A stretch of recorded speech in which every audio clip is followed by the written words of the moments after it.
He called her unfit, but when the Duke of Radcliffe saw what no one else had dared to, everything changed. Can the woman he publicly scorned be the one to teach him the true meaning of love? Or will his pride cost him the one chance at happiness he didn't see coming? Hello, lovely. If you're enjoying this romantic tale, I'd be so grateful for a like or a subscribe. It helps me bring you more stories of love, longing, and history. And if you're up for it, tell me in the comments where you're watching from. I read every note, and it always brings a smile to my face. Chapter 1. The Ballroom Affront. Greystoke, the Worthington estate blazed with autumn grandeur, a monument to wealth and tradition that dominated the Greystoke countryside like a jeweled crown. Lady Vivienne Thornton stood near a marble pillar in the grand ballroom, her violet eyes her one true claim to beauty, she'd been told, observing the glittering assembly with the detached precision of a natural philosopher examining specimens under glass. The ballroom itself was a masterpiece of excess. 3 massive crystal chandeliers hung from the vaulted ceiling, each cradling 50 candles that cast dancing shadows across silk-papered walls, the color of champagne. The air was thick with competing fragrances, hothouse roses arranged in towering displays, the waxy sweetness of burning candles, ladies' perfume lavender and bergamot, and something headier, and beneath it all, the faint smokiness of hearth fires burning in adjacent rooms. The rustle of taffeta and silk created a constant whisper, punctuated by the murmur of refined conversation and the lilting strains of a string quartet playing Mozart. It was the quintessential atmosphere of aristocratic elegance, and Vivienne felt suffocated by every gilded inch of it. "You're doing it again," Eleanor Bennet murmured, touching Vivienne's arm with gentle reproach. "That look that suggests you're cataloguing everyone's sins for future reference." Vivienne managed a slight smile for her dearest friend. Eleanor, the daughter of a prosperous solicitor, possessed both the practicality of the professional class and the loyalty of a sister. "Am I so transparent? Only to those who know you. To everyone else, you appear pleasantly composed." Eleanor leaned closer, her voice dropping to a whisper. "Though I fear your composure may be tested. Lord Calloway has been staring at you for the past quarter hour." Vivienne followed Eleanor's discreet nod to where Lord Henry Calloway stood tall and distinguished, silver threading through his dark hair like frost on autumn branches.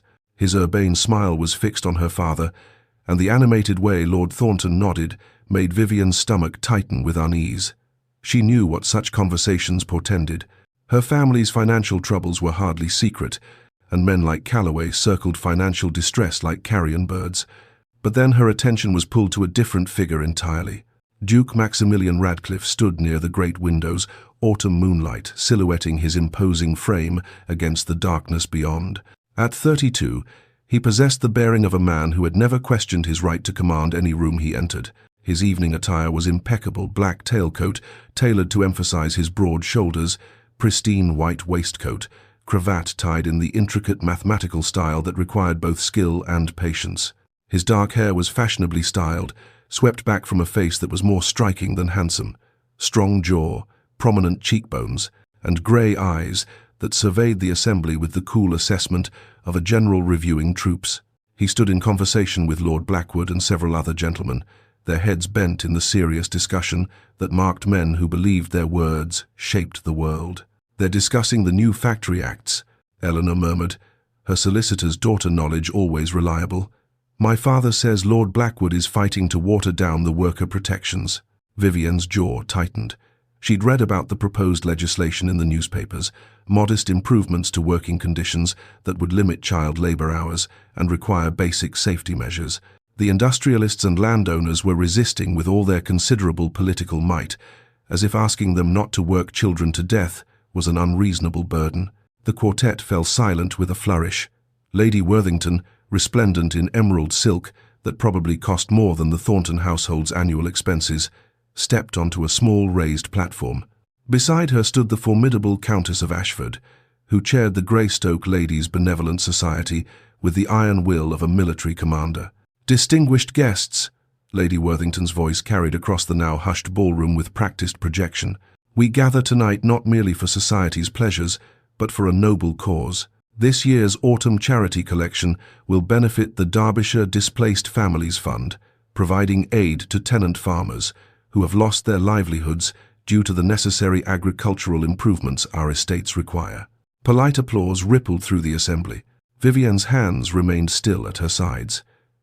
Necessary improvements was such a genteel phrase for the enclosure movements that had driven families from lands their ancestors had farmed for generations, transforming common fields into private sheep pastures that required a fraction of the labor.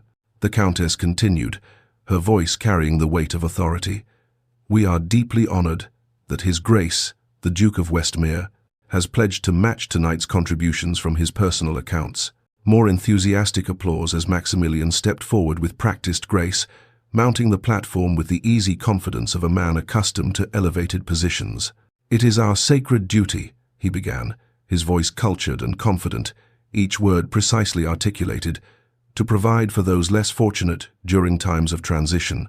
The displacement of tenant families, while regrettable, represents progress, the modernization of agriculture that will ultimately benefit our nation's prosperity. These families will receive charitable support to help them find new occupations suited to their capabilities, whether in the factories or in service. It is far better to guide them toward productive futures than to allow them to cling to inefficient farming methods that benefit no one. Something inside Vivienne snapped a thread of restraint she hadn't realized was holding her together until it broke. Her voice rang out, clear and sharp as crystal shattering on marble. And what of the tenant families displaced from your Derbyshire estates, Your Grace? Do they not deserve more than charity after generations of loyal service? They require justice, not condescension. The ballroom fell into shocked silence. Even the servants standing along the walls seemed to freeze mid-movement. Every eye in the assembly turned first to Vivienne, then swiveled as one to the Duke, as if watching a tennis match of social destruction. Eleanor's hand clutched Vivienne's arm in horror. Vivienne, what have you? But it was too late. Far, far too late. Maximilian's grey eyes locked onto Vivienne with laser precision, finding her unerringly in the crowd. His expression didn't change, no flash of anger, no widening of surprise, just cold, assessing interest, as if she were an unexpected piece on a chessboard he was now required to address. He descended from the platform with deliberate steps, each footfall measured and controlled. The crowd parted before him like water before a ship's prow, guests stumbling over themselves to clear his path. He stopped directly in front of her. Up close, he was even more imposing, easily 6 feet tall, with broad shoulders that blocked out the rest of the room. His presence seemed to command the very air, making it harder to breathe. And you are? His voice was controlled, dangerous, each syllable precisely enunciated. Vivienne curtsied with precise correctness, years of deportment lessons taking over, even as her heart hammered against her ribs like a trapped bird. She kept her chin high, refusing to lower her eyes in the submissive manner expected. Lady Vivienne Thornton, Your Grace. Thornton. He spoke the name slowly, as if tasting it, testing its weight. Lord Edmund Thornton's daughter. I see. His gaze travelled over her not lewdly, but with the same clinical assessment one might use when evaluating livestock at market. Taking inventory, finding her wanting. Tell me, Lady Vivienne, what do you know of estate management, of crop yields and market forces, of the economic realities that govern agricultural reform? I know, Vivienne said steadily, though her heart threatened to burst through her chest, that 23 families were evicted from your Derbyshire properties last spring to make way for sheep enclosures. I know that among them were the Mitchells, who had farmed their holding for 4 generations. I know that Mrs. Mitchell died of pneumonia in a Manchester workhouse 3 months ago because your necessary improvements left them with nowhere to go and no means of support. For the first time, something flickered in Maximilian's eyes, surprise, perhaps, or discomfort, or merely annoyance at being challenged with specific facts rather than vague sentiment.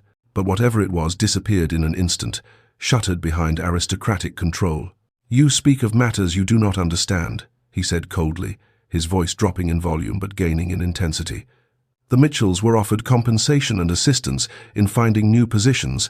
If they chose to refuse sensible help and instead travel to Manchester, that was their decision. I cannot be held responsible for every poor choice made by those who lack the education and foresight to adapt to changing circumstances. Perhaps, Vivienne said, her voice shaking now with barely controlled fury, they lacked not education, but options. When one's entire life is upended by the stroke of a landlord's pen, adaptation becomes rather difficult. Maximilian's jaw tightened, the first visible crack in his composure. He leaned slightly closer, and she caught the scent of his cologne, sandalwood, and something crisp, like winter air. His voice dropped so only those immediately nearby could hear. "You are an impertinent, presumptuous girl with romantic notions about the natural order of society. You speak of things that are not your concern in a manner that is wholly inappropriate for a woman of any breeding whatsoever." He straightened to his full height, and when he spoke again, his voice carried across the ballroom with deliberate projection. "It is clear that some young ladies have been allowed too much freedom to form opinions on subjects beyond their capacity to understand." Then, turning to his companion, Lord Blackwood, but clearly intending for Vivian and everyone else to hear, he delivered the killing blow with casual cruelty. "That one is utterly unfit to be anyone's wife. No restraint, no proper feminine sensibility, and clearly no understanding of her proper place in society." The whispers exploded like gunfire, sharp, overlapping, merciless. Vivienne stood frozen, her face burning with humiliation and rage, a mortifying heat that spread from her cheeks down her neck. Eleanor tried to pull her away, tugging insistently at her arm, but before they could retreat, Lord Thornton appeared, materializing through the crowd with his face ashen with mortification. "Your Grace, I must apologize profusely for my daughter's unseemly outburst." Her father's voice was high and strained, nearly unrecognizable. "Papa, no," Vivienne began, but her father's sharp look silenced her more effectively than any words. Maximilian inclined his head with icy courtesy, the gesture somehow more insulting than any rebuke. "See that she learns better manners, Thornton, for her own sake." With that, he turned on his heel and strode away, the crowd parting before him once more, guests eager to demonstrate their alignment with power rather than principle. Lord Thornton gripped Vivian's arm not harshly, but firmly enough to brook no argument. "Come, we are leaving. Now." The October night was cold, and Vivian had no wrap, but she welcomed the chill as she stood alone on the terrace.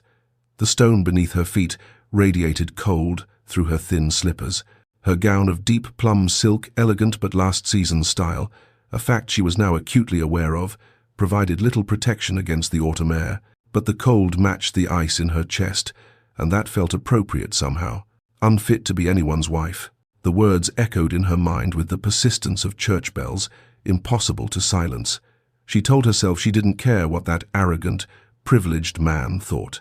She told herself his opinion meant nothing, that the judgment of someone so divorced from ordinary human suffering was worthless. But her hands were shaking, and tears of fury and humiliation burned behind her eyes, threatening to spill over and complete her disgrace. "I will never apologize," she whispered to the night, to the uncaring stars, to herself. Never. Inside, the ball continued. Through the French doors, she could see the quartet playing again, couples forming sets for a country dance. The Duke danced with Lady Cordelia Ashworth, the beautiful widow with auburn hair and perfect manners. Guests clustered around them, offering congratulations on his generous charity, his public spirit, his admirable condescension in addressing an impertinent girl. And Vivienne stood in the cold, her garnet pendant her grandmother's, her only jewelry heavy against her throat. She felt the full weight of what she'd done, the social death she'd inflicted upon herself with a few reckless words of truth. She wondered if the momentary satisfaction of speaking that truth had been worth the cost. But even as she wondered, even as she shivered in the autumn night, she knew she would do it again. Some things, she thought, were worth the price, even if that price was everything. Chapter 2. Consequences and Complications. The morning room had once been Lady Catherine's pride, a bright, airy space where she would receive callers and write correspondence on cream-coloured paper embossed with the Thornton crest. Now it served as Vivian's refuge, though the word seemed ironic given how little refuge it actually provided. The once grand manor house showed its age in ways that pained Vivian to observe. Water stains bloomed across the drawing-room ceiling like grotesque flowers, evidence of a roof that needed repairs they couldn't afford. The curtains, once a rich burgundy velvet, had faded to the colour of old blood. Furniture that should have been reupholstered years ago sagged with exhaustion, springs visible through worn damask. The staff had been reduced to a skeleton crew. Mrs. Hewitt, the cook, Mrs. Davies, the housekeeper, 2 maids who did the work of 6, and Thompson, their single remaining footman who served as butler, valet, and general factotum. Vivienne sat surrounded by newspapers and books, the Times, the Morning Chronicle, a treatise on political economy, John Stuart Mill's essays. She was reading accounts of the recent parliamentary debates on labour reforms, making notes in the margins with increasingly illegible handwriting, but her concentration was fractured, splintering like ice under pressure. The social consequences of the Worthington ball had been immediate and severe. Invitations had stopped arriving as abruptly as if a tap had been turned off. Former acquaintances crossed the street to avoid her, suddenly fascinated by shop windows on the opposite side.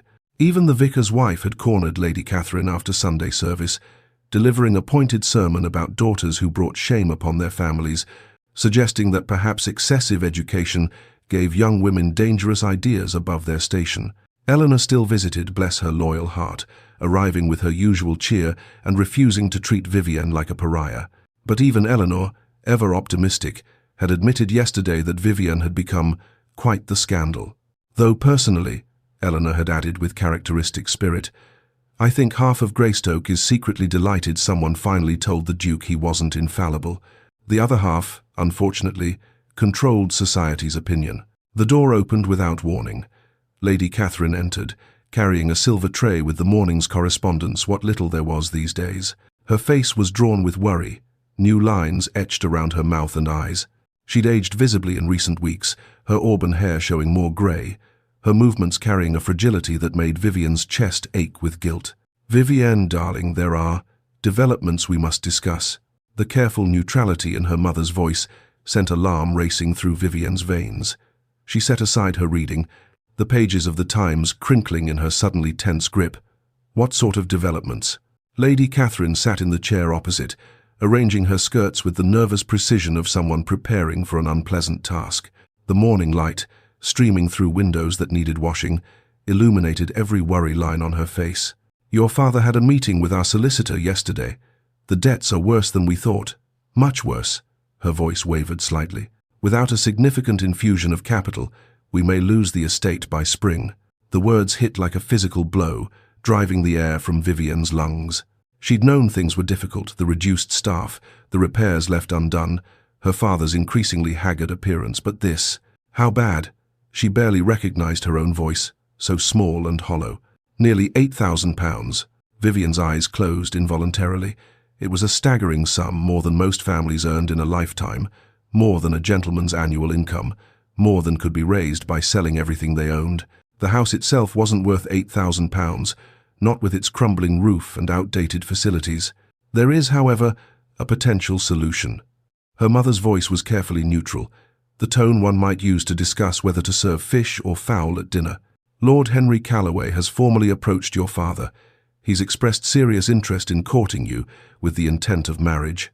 He's willing to settle our debts as part of the marriage settlement. Vivienne's stomach turned to ice, a cold spreading through her limbs that had nothing to do with the unheated room. No. Vivienne. No, Mama. Absolutely not. Lady Catherine's hands twisted in her lap, fingers knotting and unknotting in her faded morning dress. Darling, I understand this is not what you would have wished, but we must be practical. Lord Calloway is well-connected, wealthy, and by all accounts, a perfect gentleman. Many women would consider themselves fortunate. Then let one of them marry him. Vivienne. Her mother's voice turned sharp. Acquiring an edge Vivienne recognized from childhood, the tone that meant the conversation was over, the decision made. You are 24. Your behavior at the Worthington ball has made you unmarriageable to any respectable family. Lord Calloway is likely your only chance at a suitable match, and our only chance to save this estate and your father's honor.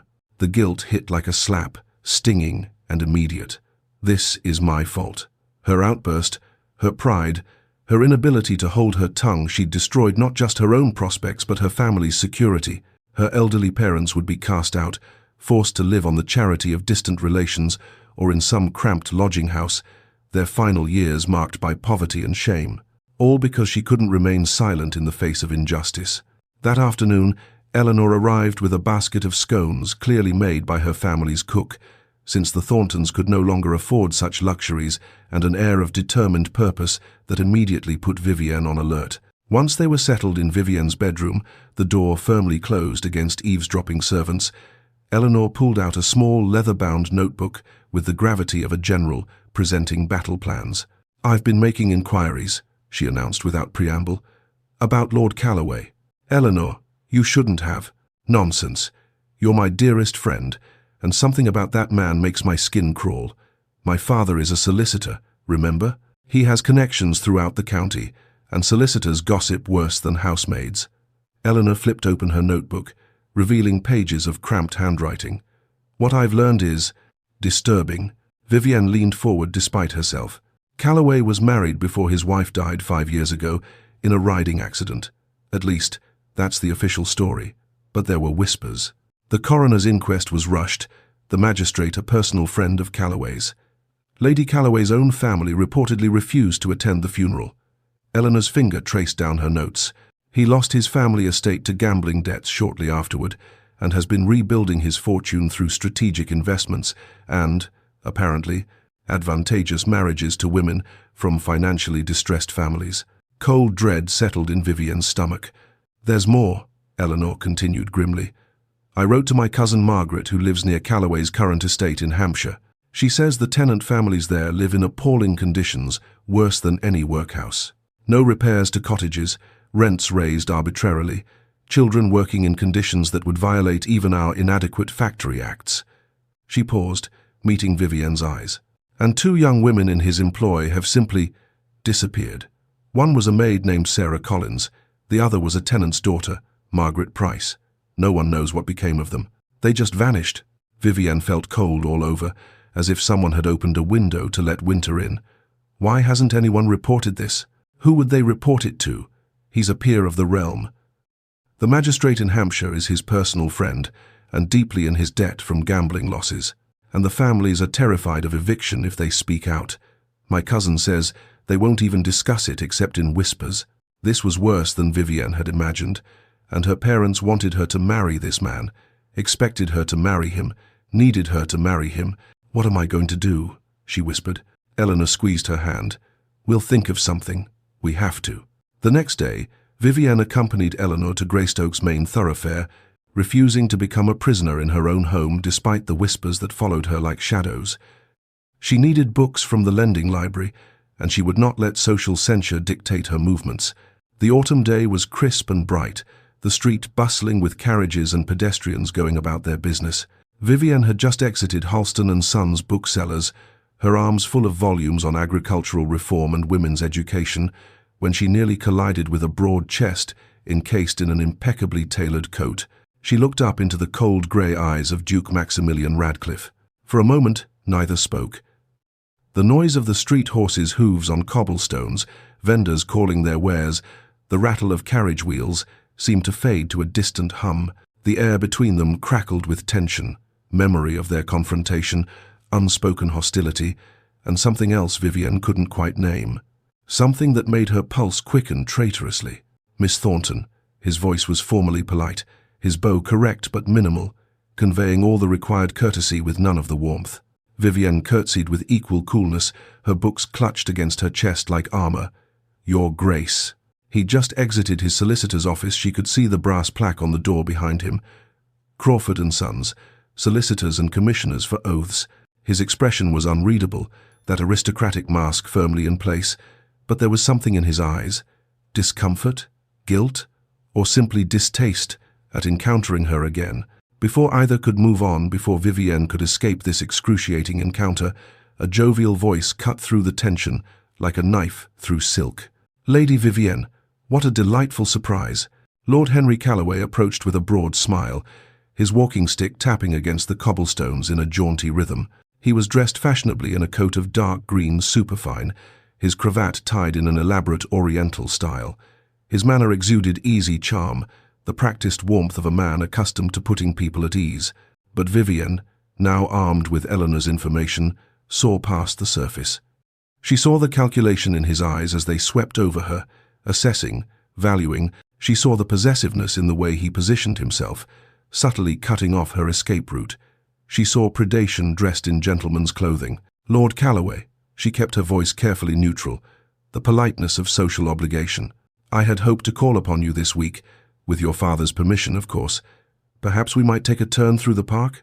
The autumn foliage is particularly lovely this time of year." His hand moved as if to take her arm, already claiming ownership. Vivian stepped back subtly, adjusting her grip on her books. How kind. However, my schedule is quite occupied at present. Surely not too occupied for a brief stroll. Calloway's smile didn't waver, but there was steel underneath the velvet, a hardness in his tone that made her skin crawl. Your father mentioned you're an avid reader. We have much to discuss regarding our future. Our future, as if it were already decided, already inevitable. Vivian felt trapped, her back nearly against the bookshop window.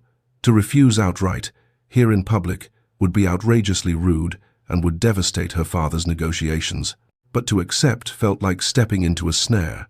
Then Maximilian's voice cut in, surprising them both. Miss Thornton, I believe you dropped this. He held out a small, leather-bound volume, one of hers, she realized, though she had no memory of dropping it. His eyes met hers with an intensity that stole her breath, some unspoken message passing between them that she couldn't quite decipher. How careless of me, she managed, taking the book. Their fingers brushed the first time they'd touched, and she felt a jolt like electricity, shocking and immediate. One should take better care with one's possessions, Maximilian said, and though his tone remained cool and formal, there was something in his gaze that made her pulse race, particularly items of value. Was he talking about the book, or something else entirely? Calloway's smile had frozen, becoming a rictus of forced politeness. He recognized the interruption for what it was, a subtle challenge, a disruption of his territorial claim. Your Grace, I wasn't aware you were acquainted with Lady Vivian. We've met. Maximilian's tone was dismissive, as if their encounter had been too trivial to warrant elaboration.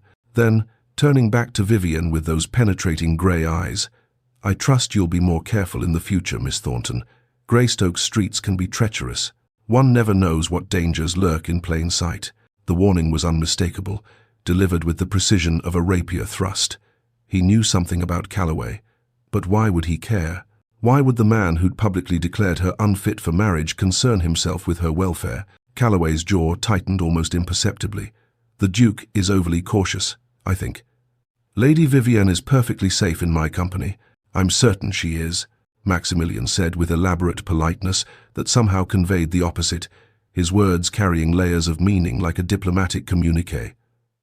Good day, Miss Thornton. Lord Calloway. He inclined his head with perfect correctness and walked away, his broad shoulders cutting through the crowd with the ease of someone accustomed to deference. Vivian stood there, confused and shaken, her books heavy in her arms. Calloway's charm cooled noticeably, frost creeping into his urbane manner. The Duke seems rather interested in your welfare, Lady Vivian. How? Unexpected, given your recent encounter at the Worthington ball.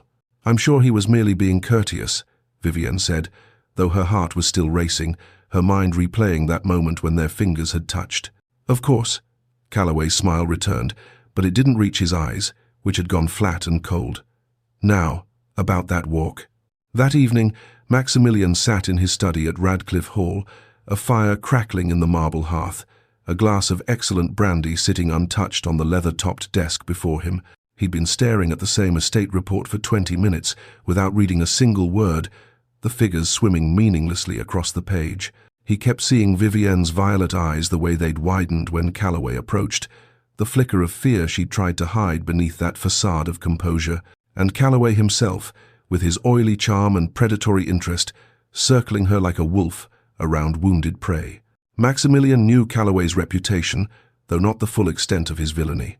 The man was a gambler, a social climber, known for marrying advantageously and emerging from each marriage substantially wealthier. There were whispers, always whispers, but nothing concrete enough to act upon, and now he was pursuing the Thornton girl. Why do I care? Maximilian asked himself angrily, turning the brandy glass in restless circles on the desk. She'd publicly humiliated him. She was impertinent, inappropriate, and completely unsuitable. A woman with no fortune, no significant connections, and opinions that would horrify any rational man. And yet, he remembered her words about the Mitchell family. He'd dismissed them in the moment, armor-plating of aristocratic certainty, deflecting criticism. But afterward, unable to sleep, he'd made inquiries. Mrs. Mitchell had indeed died in a workhouse, exactly as Vivian had claimed.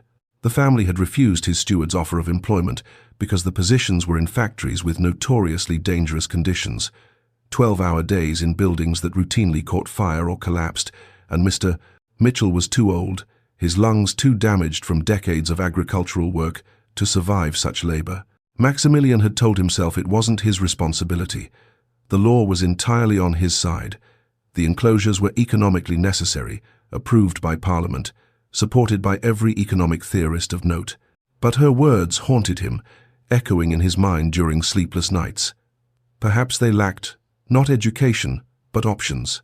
He drained the brandy in one burning swallow and reached for the bell pull with decision. When his secretary appeared, Mr. Harris, who'd served the family for 20 years, Maximilian spoke without preamble. "I need you to investigate Lord Henry Calloway. Everything, his finances, his estates, his reputation, his first marriage. Be discreet, but be thorough. I want the information by week's end." Harris's eyebrows rose fractionally, the only sign of surprise he ever permitted himself, but he bowed with professional composure.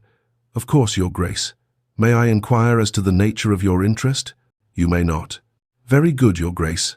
Alone again, Maximilian stared into the fire, watching flames consume oak logs that had once been living trees, and wondered what the hell he was doing. 3 days later, an elegant invitation arrived at the Thornton residence, delivered by a liveried footman on a magnificent bay horse. "Lord and Lady Blackwood request the pleasure of Lady Vivienne Thornton's company at a fortnight's house party at Blackwood Manor, commencing the 15th of November.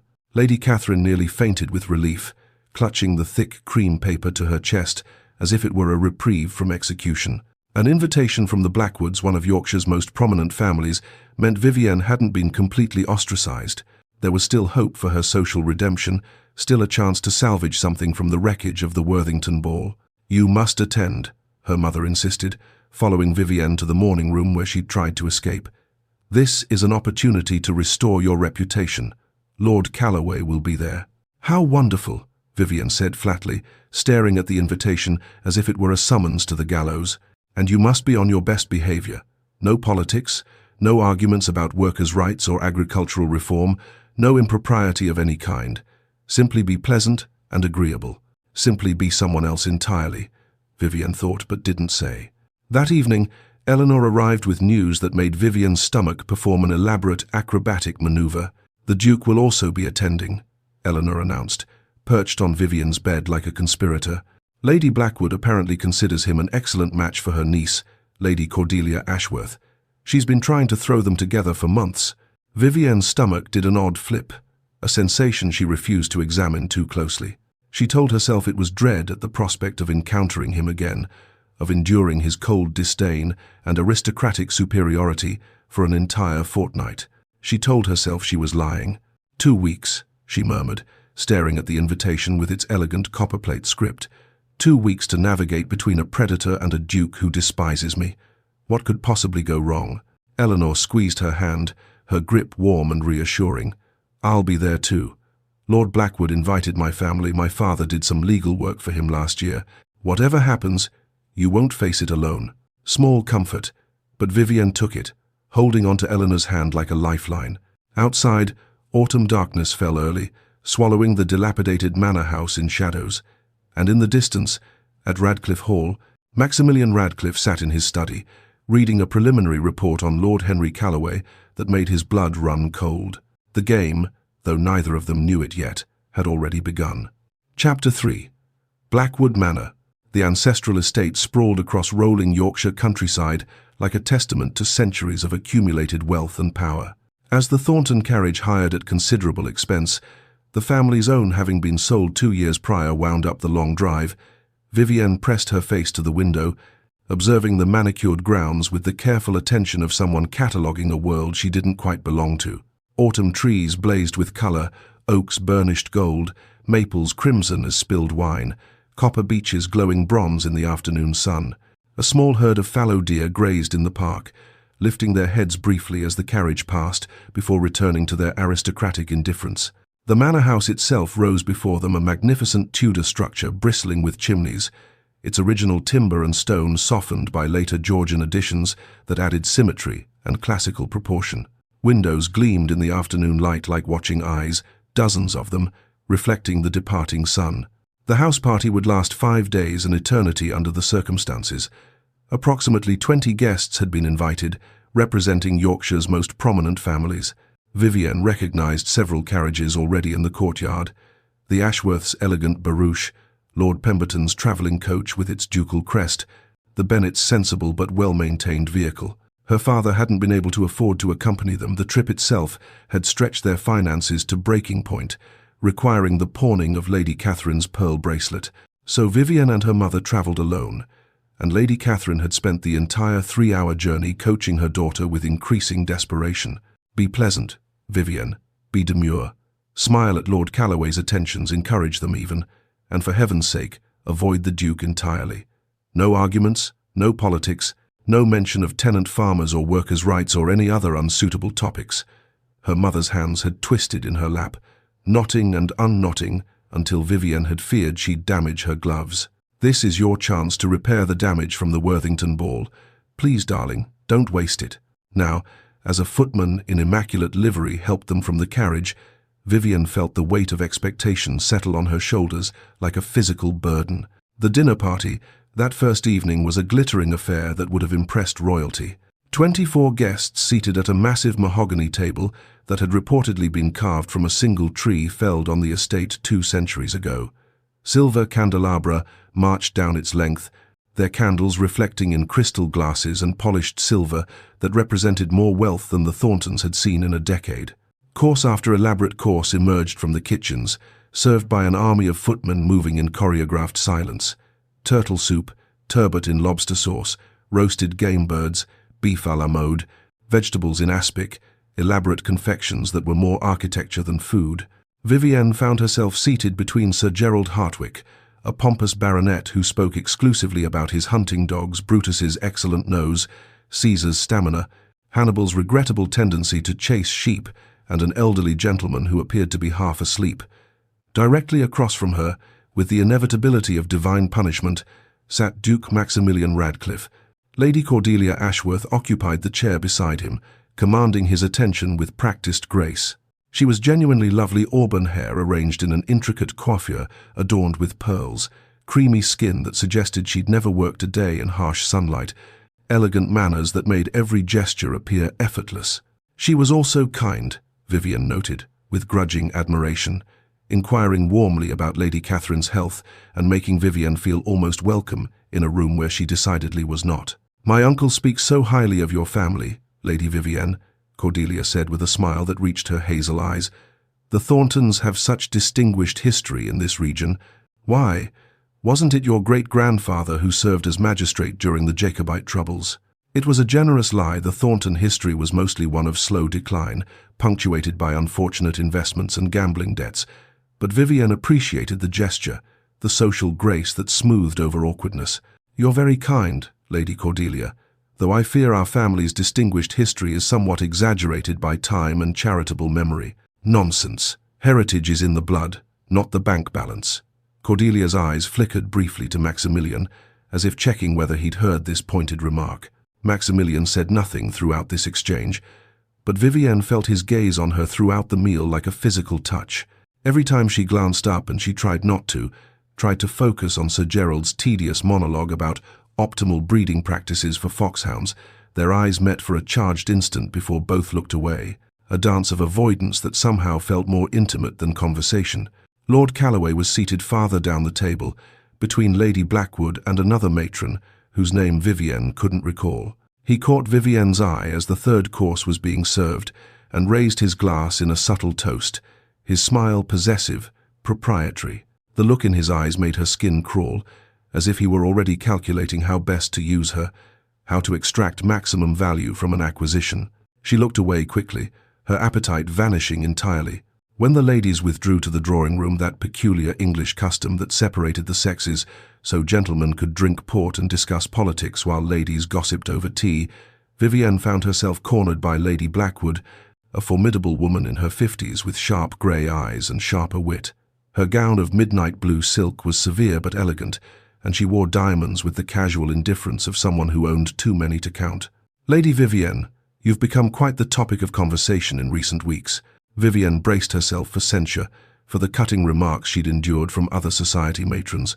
"I'm aware, Lady Blackwood. I apologize if my presence causes discomfort to you or your guests." "Discomfort?"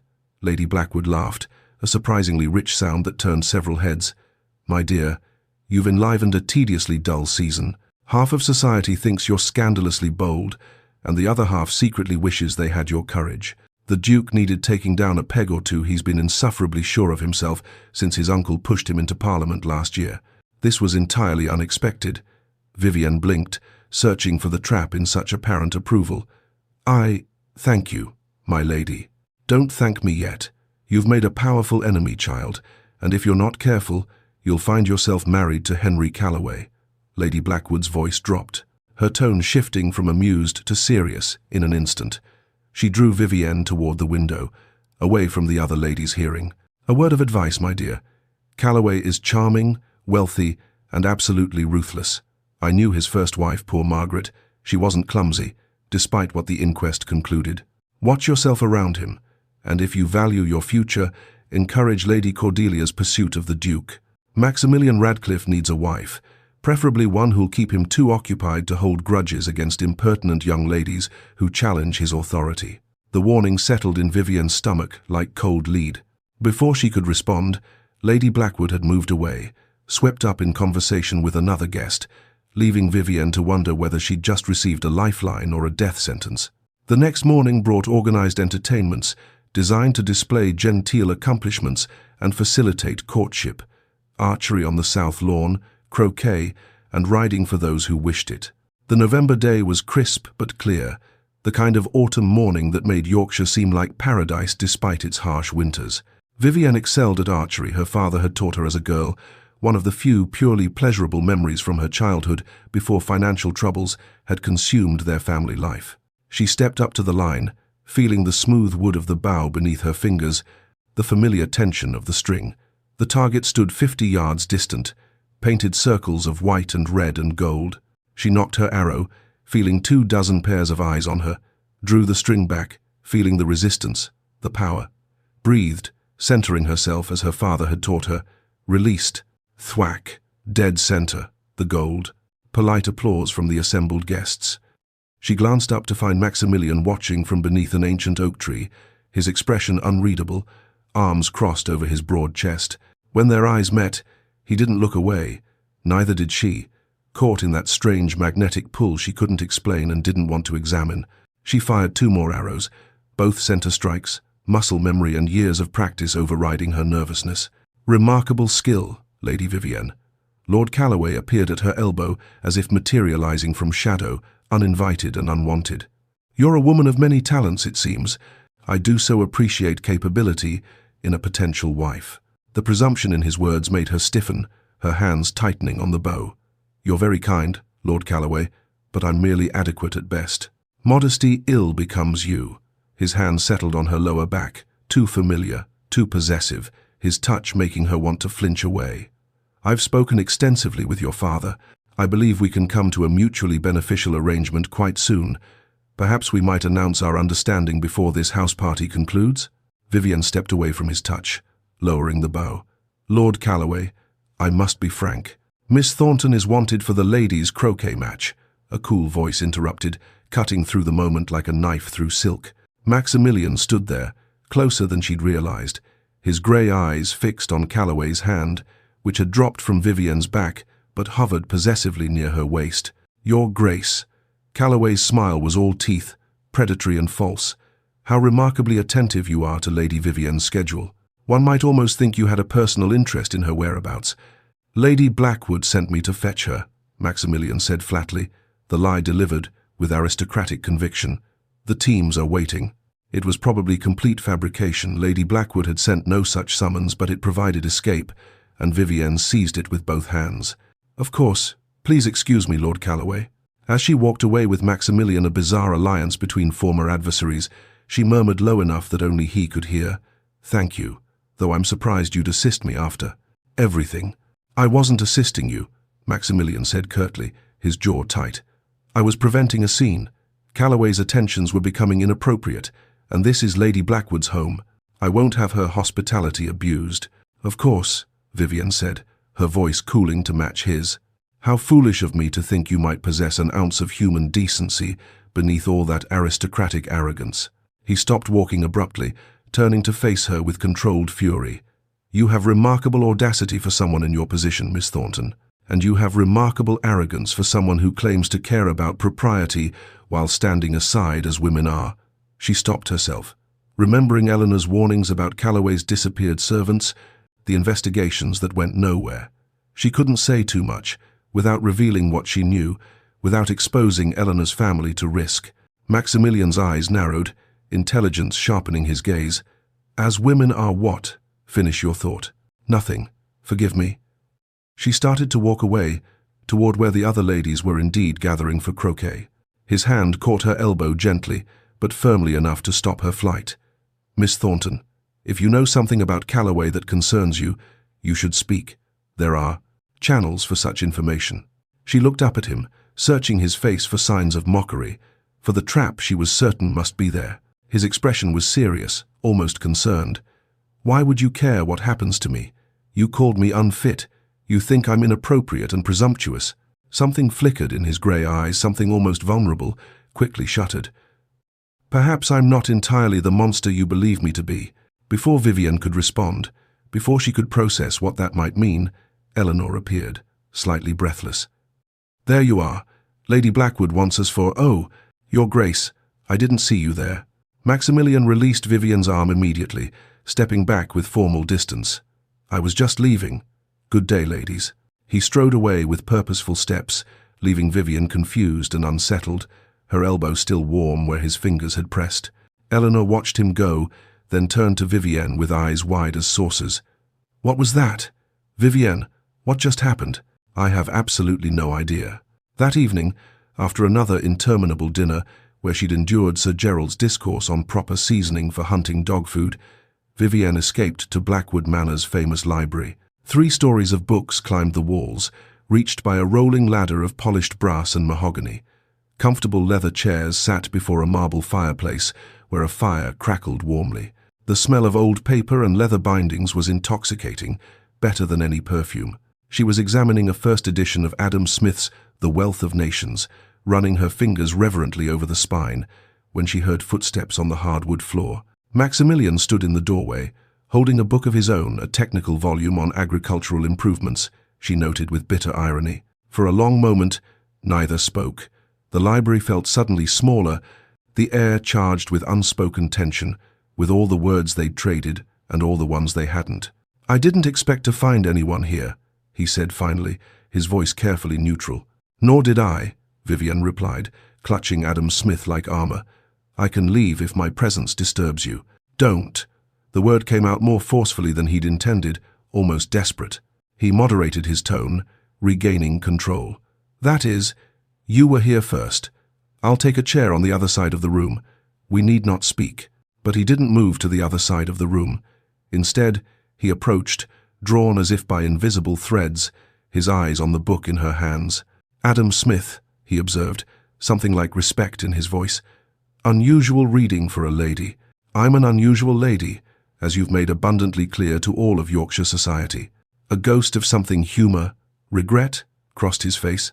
So it would seem. He reached past her to pull a book from the shelf, a recent treatise on the Highland clearances, she saw. They were standing very close now, close enough that she could smell his cologne, sandalwood and something crisp and clean, like winter air and snow, close enough to see the faint shadow of beard along his jaw, the way his dark hair curled slightly at his collar, despite the rigorous styling. Do you ever doubt it? She asked quietly, the question escaping before she could stop it. The rightness of it all? The enclosures, the evictions, the progress that costs so much in human suffering? Maximilian was silent for so long she thought he wouldn't answer. When he spoke, his voice was low, almost vulnerable, stripped of its usual aristocratic certainty. Every day. But doubt doesn't change economic reality, Miss Thornton. Sentiment doesn't feed England's growing population or power its factories. The old ways are dying, and I can either manage that change responsibly or watch chaos consume everything my family built over centuries. And the Mitchells? She met his eyes directly, refusing to look away. Was their suffering part of responsible management? His jaw tightened, a muscle jumping. I made inquiries. After our encounter, you were right about Mrs. Mitchell's death, and about the factory positions my steward offered. They were deplorable. I hadn't known the conditions, hadn't inspected them personally. I've since severed our relationship with that manufacturer. Vivienne stared at him, genuinely stunned. You changed your practices? Because of what I said? Don't sound so shocked. I'm not incapable of self-examination. He set his book down on a nearby table, turning to face her fully. You were right about some things, Miss Thornton, and wrong about others. I am not a heartless villain who delights in suffering, but neither am I a romantic fool who believes good intentions can replace sound economics. The world is more complicated than your newspapers suggest. I never thought you delighted in suffering, Vivienne said softly. Honestly, I thought you ignored it.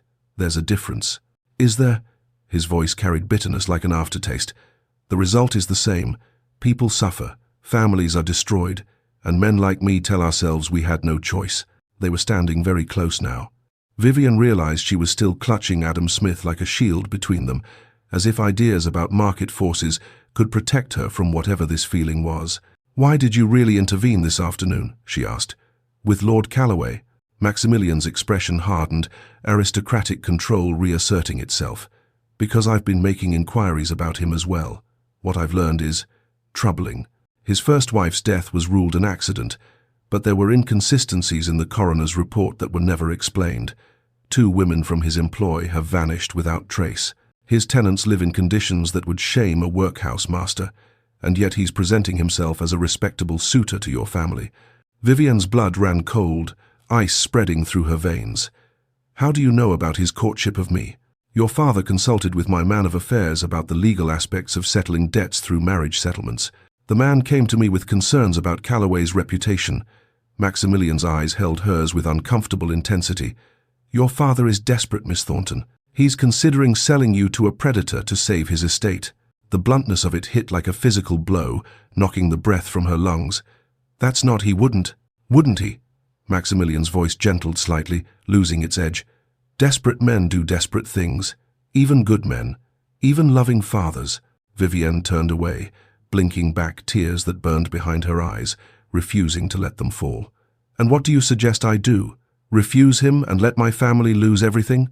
Become a burden, a spinster daughter living on charity while my parents age in poverty and shame? That's the choice I have: marry a monster or destroy my family. Some choice. You could marry someone else. She laughed, a bitter sound with no humor in it. Who? I've made myself unmarriageable, remember? According to no less an authority than yourself, I'm utterly unfit to be anyone's wife. Too opinionated, too bold, too everything that's wrong with modern young women. Silence fell, heavy and weighted with meaning. When she finally turned back, Maximilian was watching her with an expression she couldn't decipher, something between regret and something else, something that made her pulse quicken traitorously. I spoke rashly, he said quietly, each word carefully chosen. In anger, in wounded pride. You challenged me publicly, and I lashed out like a child denied his way. But I've come to realize you're not unfit.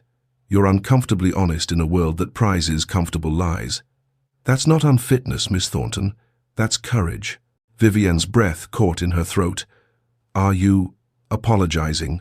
I'm stating facts as I've come to understand them. It sounded remarkably like an apology. The corner of his mouth twitched almost a smile, quickly suppressed. Perhaps I'm capable of those as well, on rare occasions.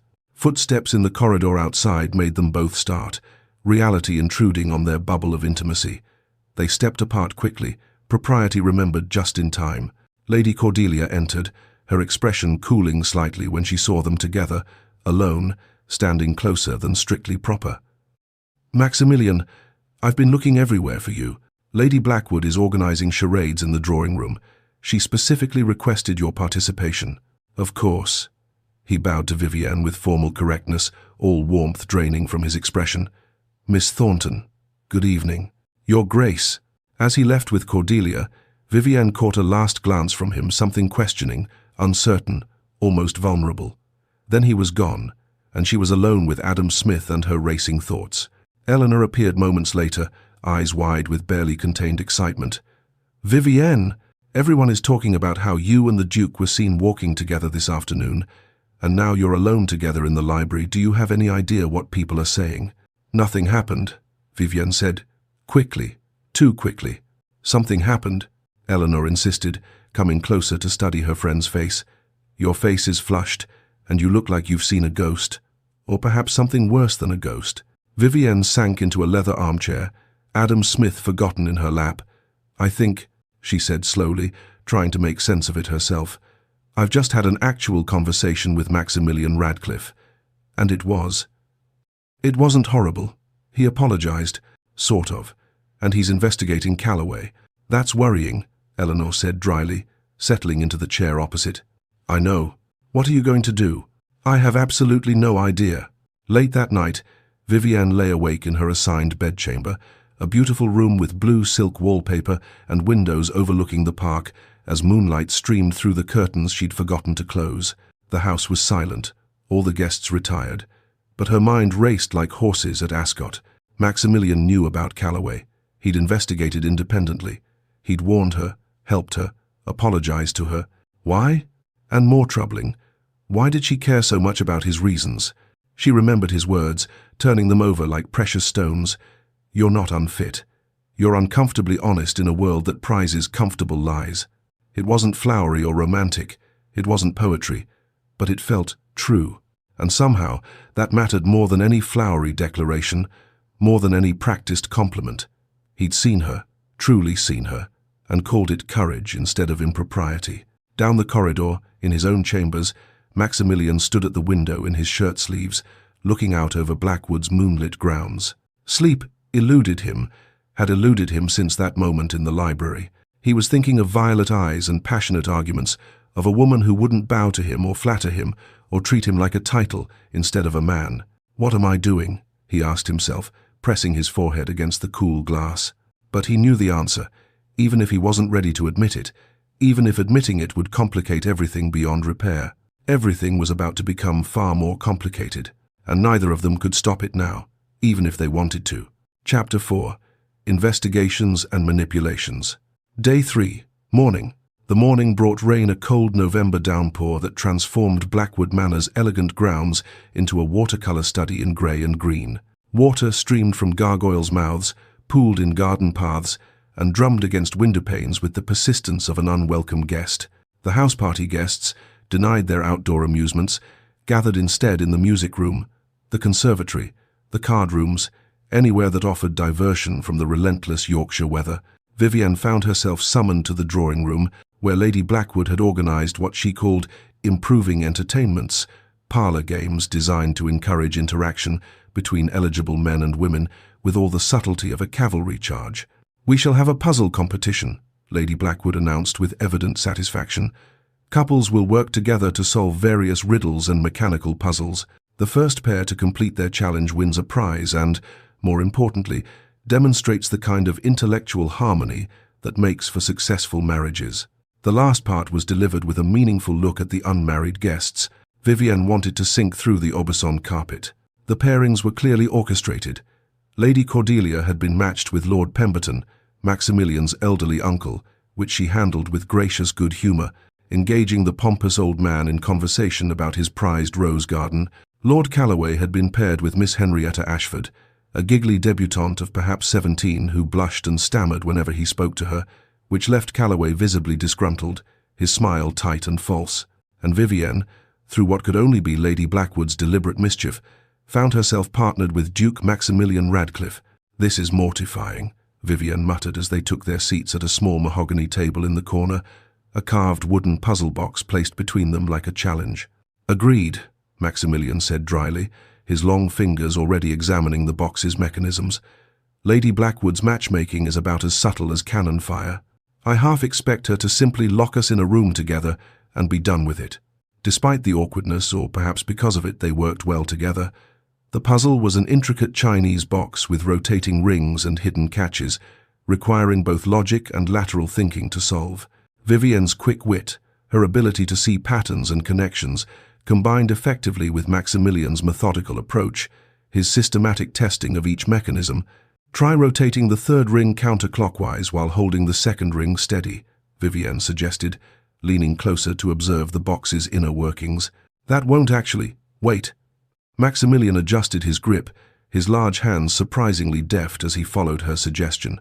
Something clicked deep within the mechanism, a satisfying sound of tumblers falling into place. How did you see that?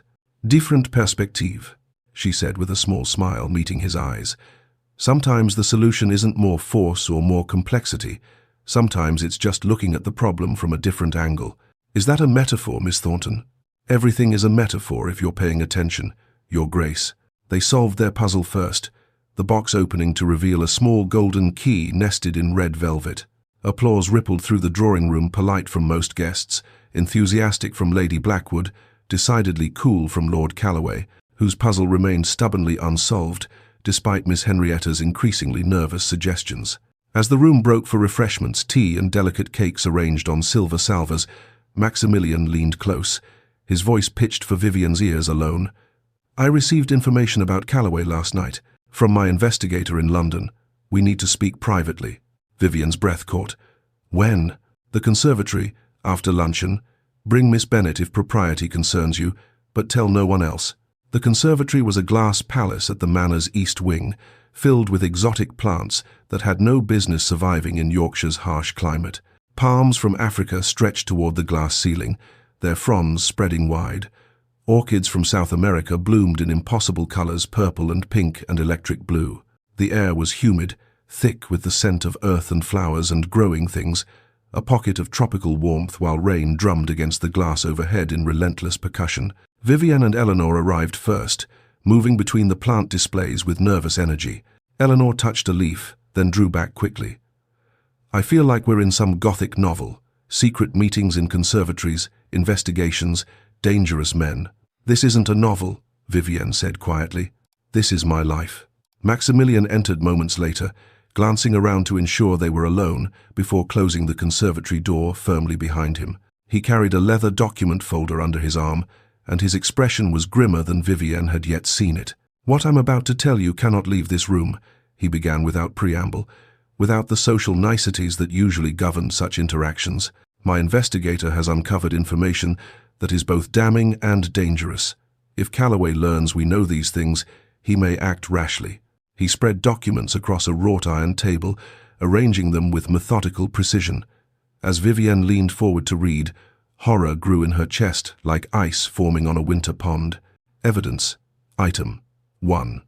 A contract showing Calloway had sold his first wife's dowry properties, 3 profitable farms in Sussex, immediately after her death.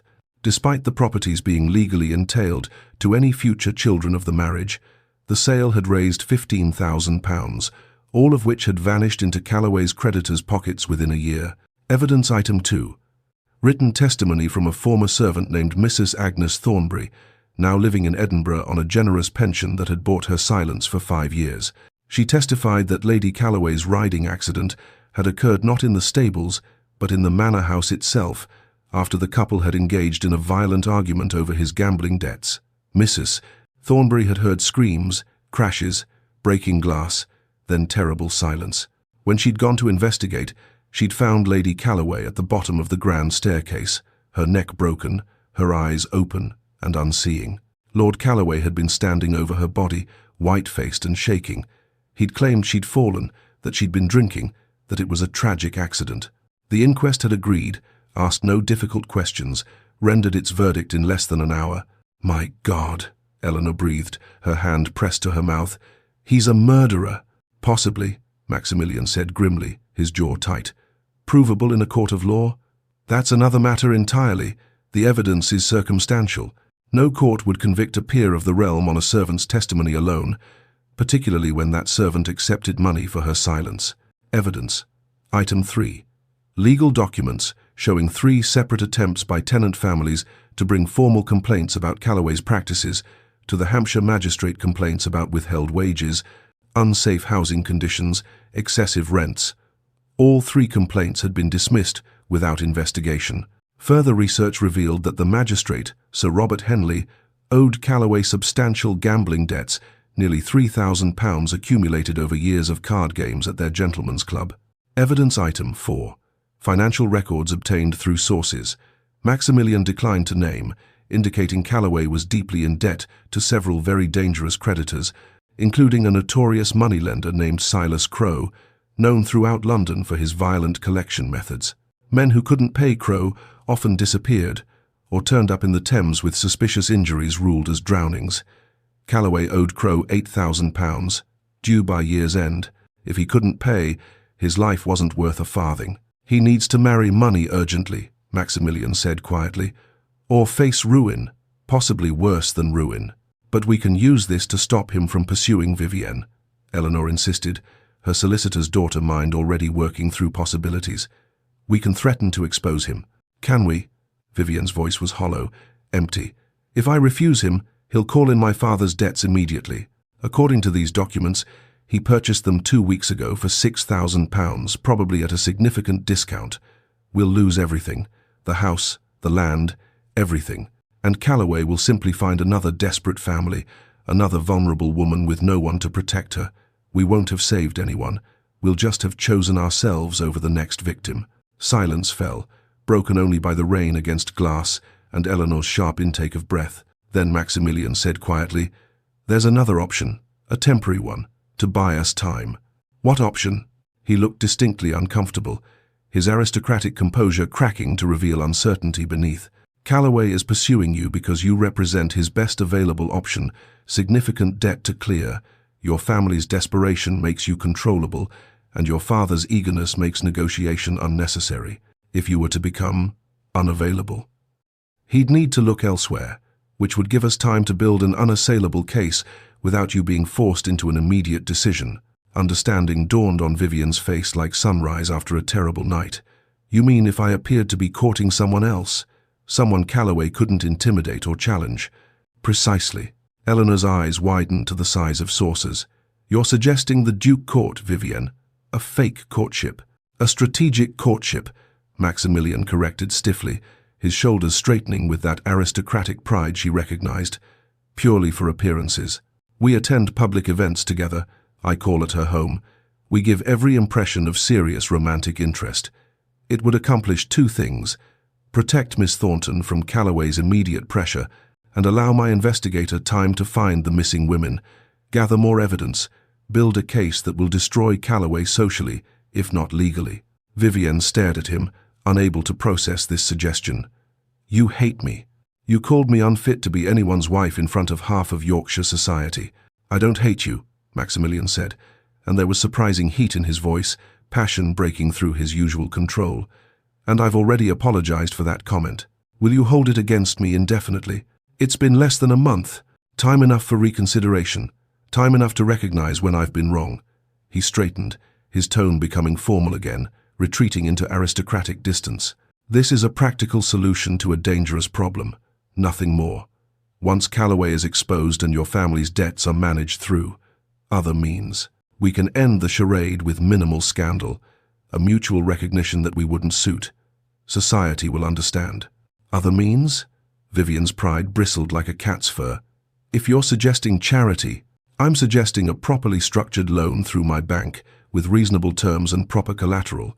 Business, not charity. Your father keeps his dignity and his estate. I receive a modest return on investment with excellent security. Everyone wins. It's commerce, Miss Thornton. Nothing more."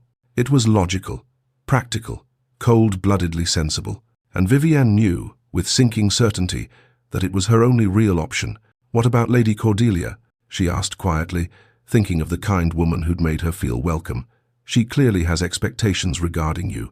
Everyone says you're practically engaged." Something flickered in Maximilian's expression, guilt, perhaps, or regret. "Cordelia and I have an understanding. There's no formal arrangement. Her aunt hopes, society assumes, but Cordelia herself has no particular expectations. I'll speak with her privately. She deserves honesty." "This is insane," Eleanor muttered, looking between them as if they'd both lost their minds. "You two can barely have a civil conversation without arguing. How do you expect to convince anyone you're courting?" "We managed a civil conversation in the library yesterday," Maximilian pointed out with infuriating logic. "That's one conversation. Then we'll have more." Maximilian looked at Vivienne directly, his grey eyes holding hers with uncomfortable intensity. "I'm offering you a way out, Miss Thornton, a chance to protect yourself without sacrificing your family. The question is, can you set aside your pride long enough to accept help? It was a challenge, deliberately phrased to provoke her stubbornness. And despite everything, despite the fear and uncertainty and the sheer madness of what he was proposing, Vivienne almost smiled, because she recognized the tactic. He was using her own nature to manipulate her into agreement, playing on her refusal to back down from challenges. Clever man. Dangerous man. Fine, she said, lifting her chin, but we do this as equals. You don't make decisions about my life without consulting me. This is a partnership, not a rescue. I'm not some damsel waiting to be saved. Agreed. They shook hands, formal, businesslike, sealing their pact like a commercial contract. But when his fingers closed around hers, large and warm and surprisingly gentle, Vivienne felt that same electric jolt from their previous touch, that current that seemed to run between them unbidden. From the look on his face, the way his eyes widened fractionally before his control reasserted itself, he felt it too. Eleanor groaned, pressing her hands to her face. This is going to end in disaster. I can feel it. You two are going to destroy each other, or fall in love, or both, and it's going to be spectacular and terrible, and I'm going to have to watch it all unfold. Don't be dramatic, Vivienne said, though her hand still tingled where he'd touched it. I'm never dramatic. I'm a realist, and realistically, this plan is madness. Do you have a better suggestion? Maximilian asked. Eleanor opened her mouth, then closed it. No, which is perhaps the worst part of all. That evening at dinner, the dining room was particularly festive. Lord Blackwood had opened his best wines, and the conversation flowed freely. During the after-dinner port, which the ladies usually didn't attend, but Lady Blackwood had progressive notions about such things and invited everyone to remain, Lord Calloway suddenly stood, his chair scraping against the hardwood floor. The conversations died, attention turning to him. "My friends," Calloway said, his voice carrying across the room with practiced ease, his smile broad and false as paint. "I have wonderful news that I can no longer keep to myself. Lord Thornton has graciously accepted my suit for his daughter's hand. Lady Vivienne and I are to be engaged." Stunned silence. Vivienne felt the blood drain from her face, leaving her cold and dizzy. Her father had agreed, without consulting her? He'd promised he wouldn't make any decisions without speaking to her first. Her hands gripped the table edge, knuckles white. Before she could respond, before she could find words through the roaring in her ears, Maximilian rose smoothly, his voice cutting across the room like a blade through silk. "I'm afraid there's been a misunderstanding, Calloway. Lady Vivienne cannot accept your suit, as she and I have been developing an understanding of our own. Isn't that correct, my dear?" All eyes swiveled to Vivienne. 24 pairs of eyes, watching, judging, waiting. Her heart pounded so hard she thought it might break her ribs. This was it, the point of no return, the moment that would define everything that came after. She thought of Eleanor's evidence, spread across the conservatory table, of Calloway's predatory smile and disappeared servants, of her father's desperation and her mother's fear, of Mrs. Mitchell dying in a workhouse while men like Maximilian called it progress. She stood, her legs somehow steady despite everything, and moved to Maximilian's side. His hand immediately found the small of her back, warm and solid and reassuring. "Yes," she said, her voice clearer than she'd expected. "The Duke and I have been getting acquainted. We intended to keep it private until we were certain of our feelings, but given the circumstances, silence seems impossible." The room exploded in shocked whispers, gasps, exclamations. Lady Blackwood looked positively delighted, as if she'd orchestrated the entire thing herself. Lady Cordelia's face was pale but composed, her expression unreadable. Calloway's expression turned murderous, all pretense of civility dropping away for one unguarded moment before he caught himself. "This is very sudden, Your Grace," Calloway said, his voice tight as a drawn bowstring. "Given that you publicly declared Lady Vivienne unfit for marriage mere weeks ago at the Worthington ball." Maximilian's smile was cold as winter, sharp as a knife. "I've learned that first impressions can be deceiving, Calloway. Lady Vivienne has proven herself to be a woman of remarkable intellect and character, qualities I value far more than convenient agreement or simpering compliance." It was a public recantation of his earlier insult, and everyone in the room understood the significance. Calloway's hands clenched at his sides, rage barely contained. "Lord Thornton and I have a signed agreement. For a loan, nothing more," Maximilian interrupted smoothly, his voice carrying aristocratic authority that brooked no argument. "There is no legal engagement contract, as I understand it. Therefore, Lady Vivienne remains free to accept or reject suits as she chooses, and she has chosen." "Haven't you, my dear?" Vivienne met his eyes, saw the question there, saw him giving her one last chance to back out. "Yes, I've chosen." Calloway's face was a mask of barely controlled rage, fury, and calculation warring behind his eyes. He bowed stiffly, mechanically. "Forgive my presumption, I clearly misunderstood the situation. Congratulations to you both." He left the room with quick, angry strides, and the tension broke like a storm clearing. Guests surged forward with congratulations, questions, exclamations of surprise and delight. Vivienne felt Maximilian's hand on her back, proprietary, protective, warm through the silk of her gown. She leaned into it slightly, playing her part, but also drawing genuine comfort from his solid presence. As her eyes met his across the chaos, she saw a question there. "Are you all right?" She gave the tiniest nod. They were committed now, for better or worse. The game had truly begun. Late that night, Vivienne sat in her bedchamber, still dressed, unable to even think about sleep. A soft knock came at her door, and a servant delivered a folded note. She opened it with shaking hands. "Your father was not consulted about Calloway's announcement. He never signed an agreement. Calloway lied to force your hand. Be careful. He's more dangerous than we thought. E.B." Eleanor had been investigating too, using her father's connections. Vivienne's hands shook as she held the note over her bedside candle, watching the paper catch fire, curl, blacken to ash. Calloway was more dangerous than they'd thought, willing to lie outright, to manipulate, to trap her with public pressure. Thank God for Maximilian's intervention. Maximilian. When had she started thinking of him by his first name? Down the corridor, in his own chambers, Maximilian stood on his balcony despite the cold, despite the rain that had finally stopped, staring out at the moon-washed grounds. What had he done? He'd tied himself to a woman he barely knew, in a fake courtship that could explode into scandal at any moment, that could destroy both their reputations. And yet, when he'd seen Calloway's predatory triumph, when he'd seen Vivienne's pale, shocked face, he'd acted on pure instinct. Protection, possession, which was absurd. She wasn't his to protect or possess, except now, to all the world, she was. "What am I doing?" he asked the night, his breath fogging in the cold air.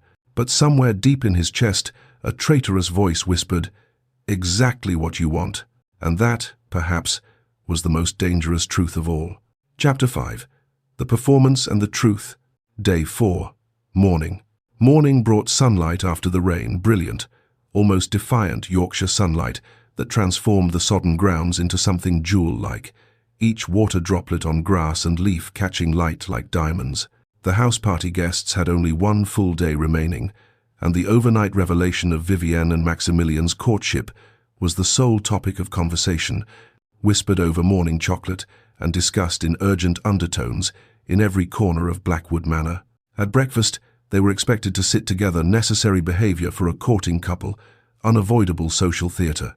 Maximilian pulled out Vivienne's chair with perfect courtesy, his hand briefly touching her shoulder as she settled into the seat. She thanked him with a smile that almost looked natural, though her heart hammered nervously beneath her bodice. The entire breakfast table watched them with varying degrees of curiosity, speculation, and disapproval. "Well," Vivienne murmured once they were seated, and the general conversation had resumed around them, providing a slight buffer of noise, "we've certainly created a spectacle. I half expect someone to applaud our performance." "That was rather the point," Maximilian replied quietly, reaching for the silver teapot. He prepared her tea exactly as she preferred it, 1 sugar, a splash of cream, no lemon, which he'd somehow noticed during their breakfast puzzle competition 2 days ago. "How do you take your eggs?" "Scrambled, light on the salt." She paused, watching him signal to a footman with their breakfast preferences. "How did you know about my tea preference?" "I don't recall discussing it." "I pay attention." His grey eyes met hers with unexpected intensity. "We need to be convincing, Miss Thornton. That requires details. The way you take your tea, how you fold your napkin, which topics make you animated and which make you retreat into polite silence." Courtship is observation. Vivienne, she said impulsively, the name escaping before Prudence could stop it. If we're courting even falsely, you should use my given name. When we're alone, at least, or relatively alone. Vivienne. He tested the name slowly, carefully, as if tasting something rare and precious. Something about the way he said it soft, with that slight emphasis on the final syllable, made her pulse quicken traitorously. Then you should call me Maximilian, or Max, if you prefer. No one calls you Max. You could be the exception.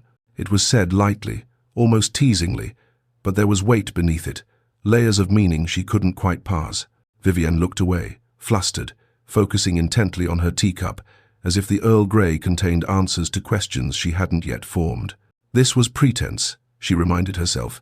Strategic performance to protect her from Calloway and buy time for investigation. So why did it feel increasingly real with every passing moment? After breakfast, they were expected to walk the gardens together again, appropriate courtship behavior that would be remarked upon if neglected. Eleanor and Lady Cordelia joined them, providing both chaperonage and a buffer against the intensity that seemed to build whenever Vivienne and Maximilian were alone. The gardens were magnificent in autumn, all golden light and russet leaves. The paths, still damp from yesterday's rain, gleamed like polished stone. Lady Cordelia walked ahead with Eleanor, the two women engaged in animated discussion about something, music perhaps, or books, giving Vivienne and Maximilian a semblance of privacy while maintaining propriety. I spoke with Cordelia last night, Maximilian said quietly, his hands clasped behind his back as they walked.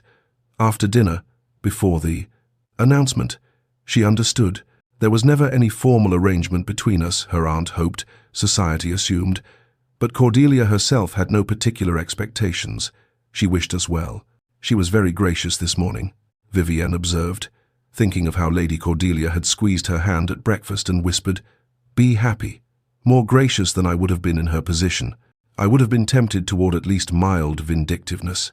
Cordelia is genuinely kind, which is precisely why I couldn't marry her. I would have made her miserable. He paused, watching a robin hop along a branch overhead. She wants passion, adventure, romance, grand emotions. I would have given her duty and respect, and faithful companionship, but not what she deserves. She deserves better than comfortable affection. "And what do you want?"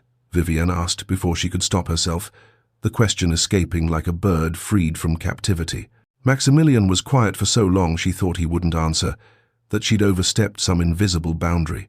When he finally spoke, his voice was low, almost vulnerable in a way she'd never heard from him. "I want to matter, not because of my title or my wealth or my family name, but because of who I am. I want someone who sees me, truly sees me, past the duchy and the estates and the parliamentary seat, and doesn't flinch away from what they find. Someone who argues with me, not because they want to change me into something more convenient, but because they believe I can be better than I am." The raw honesty in his voice stole her breath. "Maximilian, your grace," Lady Vivienne. A footman in Blackwood livery hurried toward them along the gravel path, slightly out of breath. "Lord Thornton has arrived. He's asking for his daughter immediately." Vivienne's stomach dropped precipitously, as if she'd missed a step on a staircase. Her father was here, and he must be furious, or confused, or both. She'd sent no word, explained nothing, and now he'd travelled all this way based on Lady Blackwood's message about an engagement that didn't truly exist. Lord Thornton had been shown to a private parlour, a small, elegant room done in blue silk, with windows overlooking the east garden. Vivienne entered with Maximilian at her side. She'd insisted he come, and he'd agreed without argument, his presence solid and reassuring. Her father looked haggard, older than his 52 years. His face was drawn with exhaustion from the journey and worry, new lines carved around his mouth and eyes. When he saw her, relief and anger warred visibly on his features. "Vivienne, thank God you're safe. I came as soon as I received Lady Blackwood's message about." His gaze shifted to Maximilian, wariness overtaking other emotions. "Your Grace," Maximilian bowed with perfect correctness. "Lord Thornton, I believe congratulations are in order, are they?" Her father's voice was tight, stretched thin as worn cloth. "I know nothing of this courtship. Yesterday morning I received a message from Lord Calloway, claiming Vivienne had accepted his suit and we should prepare for an engagement announcement. This morning I received a message from Lady Blackwood saying my daughter was courting the Duke of Westmere. What in God's name is happening? Has the entire world gone mad? Papa, I never accepted Lord Calloway's suit, Vivienne said firmly, moving closer to her father. He lied. There was no agreement, no understanding. He fabricated the entire thing to force my hand publicly. But our debts, Vivienne, he bought them, all of them. If you refuse him, he'll call them in immediately, and we'll lose everything. The house, the land, everything your grandfather and his father built will be ruined, destroyed. Which is exactly why Lord Calloway is an unsuitable match, Maximilian interjected, his voice calm but carrying unmistakable authority. He's using financial coercion to force a marriage. That's not courtship, Lord Thornton. That's blackmail, and it's beneath contempt. Lord Thornton sank into a chair as if his legs could no longer support him, suddenly looking broken, diminished. Then what am I to do? We're ruined. I've failed you, failed your mother, failed everyone. No, sir. You're not ruined. Maximilian produced a document from his coat pocket, thick parchment, with an impressive seal, clearly prepared by solicitors.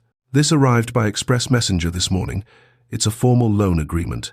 My bank will purchase your debts from Calloway at a reduced rate, which he'll be forced to accept because he's desperate for immediate capital to satisfy his own creditors. You'll repay the loan on reasonable terms over 15 years, secured against your estate but with no threat of foreclosure except in cases of complete default. Your home is safe, your honor intact, your daughter free to make her own choices. Vivienne stared at him, genuinely shocked. You did this? When? You were with me all evening, and this morning. I sent instructions to my solicitor last night after dinner, after Calloway's performance made his tactics abundantly clear. Maximilian looked distinctly uncomfortable under her scrutiny, as if generosity embarrassed him more than cruelty ever could. It's business, nothing more. A sound investment with excellent security. It's not nothing, Vivienne whispered, emotion tightening her throat. It's everything. Lord Thornton read the document with shaking hands, his lips moving silently as he processed the terms. This is extraordinarily generous, Your Grace. The interest rate is half what any bank would charge, the repayment schedule more than fair. But I don't understand. Why would you involve yourself so deeply in our affairs? Why take such risks unless— He looked up sharply, hope and confusion mingling. Unless you truly intend to marry my daughter? Silence fell, heavy and weighted with meaning. This was the question they'd been avoiding, the lie they'd been dancing around. The Duke and I have developed an understanding, Vivienne said carefully, choosing each word as if navigating a minefield. It's early days yet, but there is genuine regard between us. But I have every intention of courting your daughter properly, Maximilian finished smoothly, the lie, if it was still a lie, coming without hesitation. With your permission and blessing, of course. I won't proceed without your consent. Vivienne searched his face for signs of pretense, for the performance she knew this was supposed to be. But his expression was serious, sincere, almost earnest in a way she'd never seen from him. Lord Thornton looked between them, confusion giving way slowly to cautious hope. You're serious? After your public statement at the Worthington ball about her unsuitability? The entire county heard you call her unfit to be anyone's wife. I was wrong, Maximilian said simply, meeting the older man's eyes directly.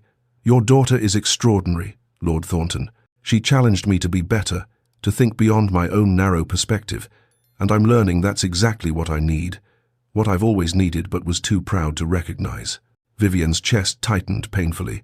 Was he still performing for her father's benefit, or did he mean it?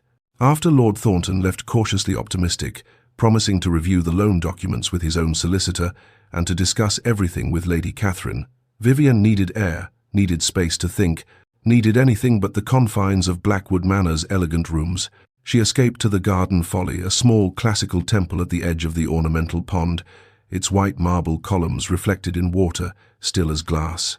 She stood at the marble balustrade, staring at her own distorted reflection, trying to understand what was happening to her carefully ordered world. She heard his footsteps on the marble steps, knew without looking that it was Maximilian. She'd become attuned to him somehow, could recognize the cadence of his walk, the particular quality of his presence. You didn't have to say all that, Vivienne said without turning around. Not to my father. The loan agreement was more than enough. You didn't need to pretend genuine interest, genuine feelings. he would have accepted the arrangement based solely on financial necessity. I meant what I said. He came to stand beside her at the balustrade, close but not touching, both of them staring at the water. All of it. Did you? She finally turned to face him, searching his expression for truth. Because I'm confused, Maximilian. Is this still pretense? Are we still playing roles to fool Calloway and protect my family? Or has something changed between us? I need to know which performance I'm in. He was quiet for a long moment, his jaw working as if words fought to escape, but couldn't quite find their way. When he spoke, his voice was low, almost vulnerable, stripped of aristocratic certainty. I don't know. I've spent weeks trying to dismiss you from my thoughts, trying to convince myself that what I feel is merely guilt over the Mitchells, or wounded pride over your public challenge, or simple physical attraction that will fade with familiarity. You're inappropriate by every social measure, opinionated in ways that make other men uncomfortable, stubborn to the point of mule-headed absurdity. This is quite the romantic speech, Vivienne interrupted dryly, though her heart was racing. Truly, you should publish a guide to courtship, how to woo a lady by cataloguing her faults. But you're also brilliant in ways that make my carefully constructed arguments crumble, he continued, as if she hadn't spoken, urgency entering his voice. Passionate about justice in ways I've forgotten how to be, and braver than anyone I've ever met, braver than soldiers I've known, braver certainly than I am. You don't care about my title. You don't want my wealth or my influence. You look at me and see a man who needs to do better, who can do better, and somehow that's... He struggled for words, his control fracturing. That's more intoxicating than any amount of flattery or fawning could ever be. Vivienne's breath caught in her throat. Maximilian, I'm not good at this, he said, almost helplessly, turning to face her fully. I don't know the pretty words, the poetic declarations. I only know that when Calloway announced his intention to marry you, when I saw your face go white with shock and horror, I felt like someone had struck me in the chest with a hammer. The thought of you trapped with that predator, of you being hurt or diminished or destroyed. His hands clenched at his sides. I couldn't bear it. Can't bear it. He turned to her fully now, and the intensity in his grey eyes made her dizzy, made the gardens spin around them. I can't promise this isn't still partly pretense, he said quietly, honestly. I can't promise I won't hurt you or disappoint you or fail to be the man you need and deserve. God knows I'm far from perfect, I'm arrogant and stubborn, and I've spent 32 years believing my own superiority. But I can promise that this, he gestured between them, that charged space that seemed to pulse with its own energy. Whatever this is, it's become real for me. Perhaps it's been real since the library, since you challenged me to examine my own comfortable assumptions, perhaps longer, perhaps since you stood in that ballroom and refused to bow to me. Vivienne should be cautious, careful, protect her heart the way she'd learned to protect everything else with walls and wit and careful distance. Instead, she heard herself whisper, "It's real for me too, and that terrifies me more than Calloway, more than ruin, more than anything." "Good," he said with a ghost of a smile, something almost boyish flickering across his usually controlled features. "I'd hate to be terrified alone. Seems only fair we should face this particular madness together." They were standing very close now, close enough that she could see the flecks of darker grey in his eyes like storm clouds, the slight shadow of beard along his jaw despite his morning shave, the way his throat moved when he swallowed. His hand rose slowly, hesitating near her face as if afraid she might flinch away. "May I?" he asked quietly, giving her every opportunity to refuse. She nodded, not trusting her voice, barely trusting herself. His fingers brushed her cheek so gentle it almost hurt, a tenderness she hadn't known he possessed. Then they traced along her jaw to tilt her face up toward his touch reverent, questioning. "I'm going to kiss you now," he murmured, his breath warm against her lips. "And it won't be for show. It won't be strategy or performance. It will be because I can't go another moment without knowing what you taste like, without knowing if this feeling between us is real or just the most elaborate self-deception I've ever constructed." "Yes," she breathed, the word barely audible. "Yes." His lips met hers, soft at first, questioning, almost tentative. Vivienne rose on her toes, her hands finding his shoulders, solid and warm beneath his coat, and the kiss deepened. It was nothing like the chaste courtship kisses she'd read about in novels, nothing like the careful pecks exchanged at wedding ceremonies. It was heat and hunger and something almost desperate, as if they were both drowning and had found unexpected air. His arms came around her waist, pulling her closer, and she melted into him, into this impossible moment that felt more real than anything in her carefully controlled life. When they finally broke apart, both breathing hard, hearts racing in tandem, Maximilian rested his forehead against hers, his eyes closed. "Well," he said raggedly, his voice rough with emotion. "That was—" "Yes," she managed, equally breathless. "Quite. We should probably return to the house, before we're missed, before this becomes even more scandalous than it already is." "Probably." Neither moved, neither willing to break this moment, this bubble of possibility. Finally, Vivienne stepped back, her fingers rising involuntarily to touch her lips, still tingling from his kiss.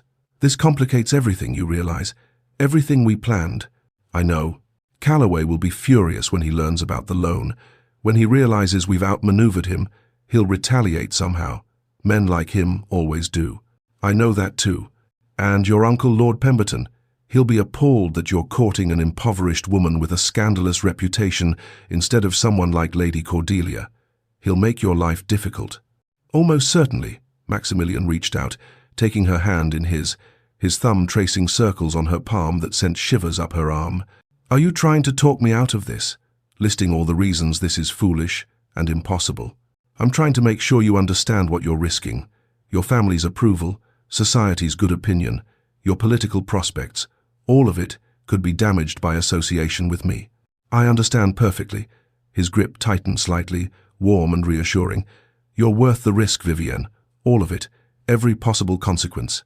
For the first time in weeks, perhaps months, perhaps years, Vivienne felt something bloom in her chest that might be hope. Fragile, terrifying hope. That evening, as the house party began its final wind-down, as guests prepared for departure the following morning, Vivienne returned to her bedchamber to find a note that had been slipped under her door. The handwriting was unfamiliar, careful copperplate that could have belonged to anyone with education. But the message was crystal clear. "Enjoy your victory while it lasts. The Duke will tire of you soon enough. You're a novelty, nothing more, a social experiment to assuage his guilty conscience. And when he does tire of you, when he returns to his proper sphere and you're left with nothing but broken promises, I'll be waiting. Your family's debts may be temporarily resolved, but I have other means of persuasion. Watch yourself, Lady Vivienne, and watch your mother. She walks alone in the gardens often, doesn't she? Morning constitutionals are so healthful until they're not. Accidents happen so easily, especially to women of a certain age with uncertain footing. No signature." But Vivienne knew exactly who had sent it, could hear Calloway's voice in every threatening word. Her hands shook as she held the note over her bedside candle, watching the paper catch fire, curl, blacken to ash in the porcelain dish. Calloway wasn't finished. The game hadn't ended, it had merely entered a more dangerous phase. And now her mother was at risk. She needed to tell Maximilian, immediately. But as she started toward the door, hand on the knob, she realized with sudden clarity, she was now completely dependent on him. When had that happened? When had she shifted from proud independence to this new state, where her safety, her family's security, even her mother's life, might rest on his continued protection? The thought should frighten her more than it did. The thought should send her running in the opposite direction. Instead, she found herself moving down the corridor toward his chambers, the burned note's ashes still clinging to her fingers like a warning she couldn't quite heed. Chapter 6. Exposure and Escalation. 1 week later, Thornton Manor. The week following the Blackwood house party felt simultaneously endless and far too brief. Vivienne and her mother had returned to Thornton Manor, while Maximilian departed for London to oversee the complex financial arrangements of the debt transfer and to meet with his investigator. The separation felt strange, unnatural, even in ways Vivienne hadn't anticipated. She'd grown accustomed to his presence over those few intense days, his steady confidence, the way his eyes found hers across crowded rooms, the particular timbre of his voice when he said her name. She hadn't told anyone about Calloway's threatening note. Not Eleanor, despite their friendship and Eleanor's own investigations. Not her parents, who had enough worries without adding to them, and despite her better judgment, despite knowing it was foolish, not Maximilian, who would certainly have insisted on immediate action. She told herself she didn't want to worry him unnecessarily, that the threat was likely empty bluster from a wounded man lashing out in impotent rage. But she didn't quite believe her own reassurances. So she watched her mother like a hawk, ensuring Lady Catherine was never alone. Morning walks were undertaken together. Garden visits became joint expeditions. Even trips to the village required Vivian's company, much to her mother's bemused confusion. "Darling, you needn't hover so," Lady Catherine said gently one afternoon as they returned from calling on the vicar's wife. "I'm not an invalid." "I know, Mama. I simply enjoy your company." It wasn't entirely a lie. Eleanor visited daily, bringing news and moral support with the regularity of the Morning Post. On the 5th day of Maximilian's absence, she arrived with her usual basket of provisions. The Bennets' cook had taken pity on the Thorntons' reduced circumstances and an expression that suggested particularly juicy gossip. "The whole county is talking about you and the Duke," Eleanor announced, settling into the morning room's least worn chair. "Half of Greystoke thinks it's wildly romantic, a love match between the proud Duke and the woman who challenged him. The other half thinks you've somehow entrapped him, that you used feminine wiles or your father's desperation to force an advantageous match." "Wonderful," Vivienne muttered, setting aside the agricultural journal she'd been reading without comprehension. "And which half is winning?" "Hard to say, though I will tell you that Lady Pemberton Maximilian's aunt is reportedly scandalized. She's been telling anyone who'll listen that you're completely unsuitable, that the Duke has taken leave of his senses, and that she's washing her hands of the entire affair. At least someone in his family has sense. There's more." Eleanor's expression turned serious. "Calloway has left Greystoke. No one knows where he's gone, but his servants say he departed 3 days ago in a fury, taking very little with him, just a single bag and his riding horse. He left most of his belongings, even valuable items. This should have been reassuring the predator departing, the threat receding. Instead, Vivian felt a chill of foreboding settle in her bones like winter cold. "A man with nothing to lose is more dangerous than one with everything to protect," she said quietly. Eleanor squeezed her hand. "Maximilian returns tomorrow. He sent word this morning." Tomorrow felt both too soon and impossibly distant. London, Maximilian's club. Maximilian sat in a private room at White's, the gentleman's club that had been his refuge during difficult times since his Oxford days. The room was panelled in dark wood, smelled of leather and tobacco and old money, and was blessedly free of curious eyes and listening ears. James Webster sat across from him, a former Bow Street runner with the build of a prizefighter and the mind of a chess master. Webster had made his reputation on discretion and thoroughness, qualities Maximilian had come to appreciate deeply over the past week of intensive investigation. "I found one of them," Webster announced without preamble, setting a leather folder on the table between them. "The missing maid from Calloway's Hampshire estate, Sarah Collins. She's alive, living under the assumed name Sarah Miller in Bristol, working as a seamstress." Relief flooded through Maximilian like water breaking through a dam. "Thank God. Will she testify?" Webster's expression turned grim. "She's terrified, Your Grace. Calloway paid her £50 a fortune for a maid to disappear and keep silent about what she witnessed. She won't tell me specifics, not yet, but she has nightmares. Wakes screaming, according to her landlady. Whatever she saw has broken something in her." Maximilian's hands clenched on the chair arms. "Can we protect her? Offer her more money, security, a new life somewhere Calloway can't reach? We can try, but there's something else." Webster opened the folder, revealing pages of cramped handwriting. "She did tell me about the other missing woman, Margaret Price, the tenant's daughter. According to Collins, Miss Price became pregnant. Calloway's child, no question about paternity. The girl was 16, sir. 16. Maximilian felt something cold and violent move through his chest. "And Miss Price disappeared shortly after she began showing. Collins says the girl was preparing to blackmail. Calloway thought he'd marry her to avoid scandal, or at least provide handsomely for the child. She was naive, poor thing.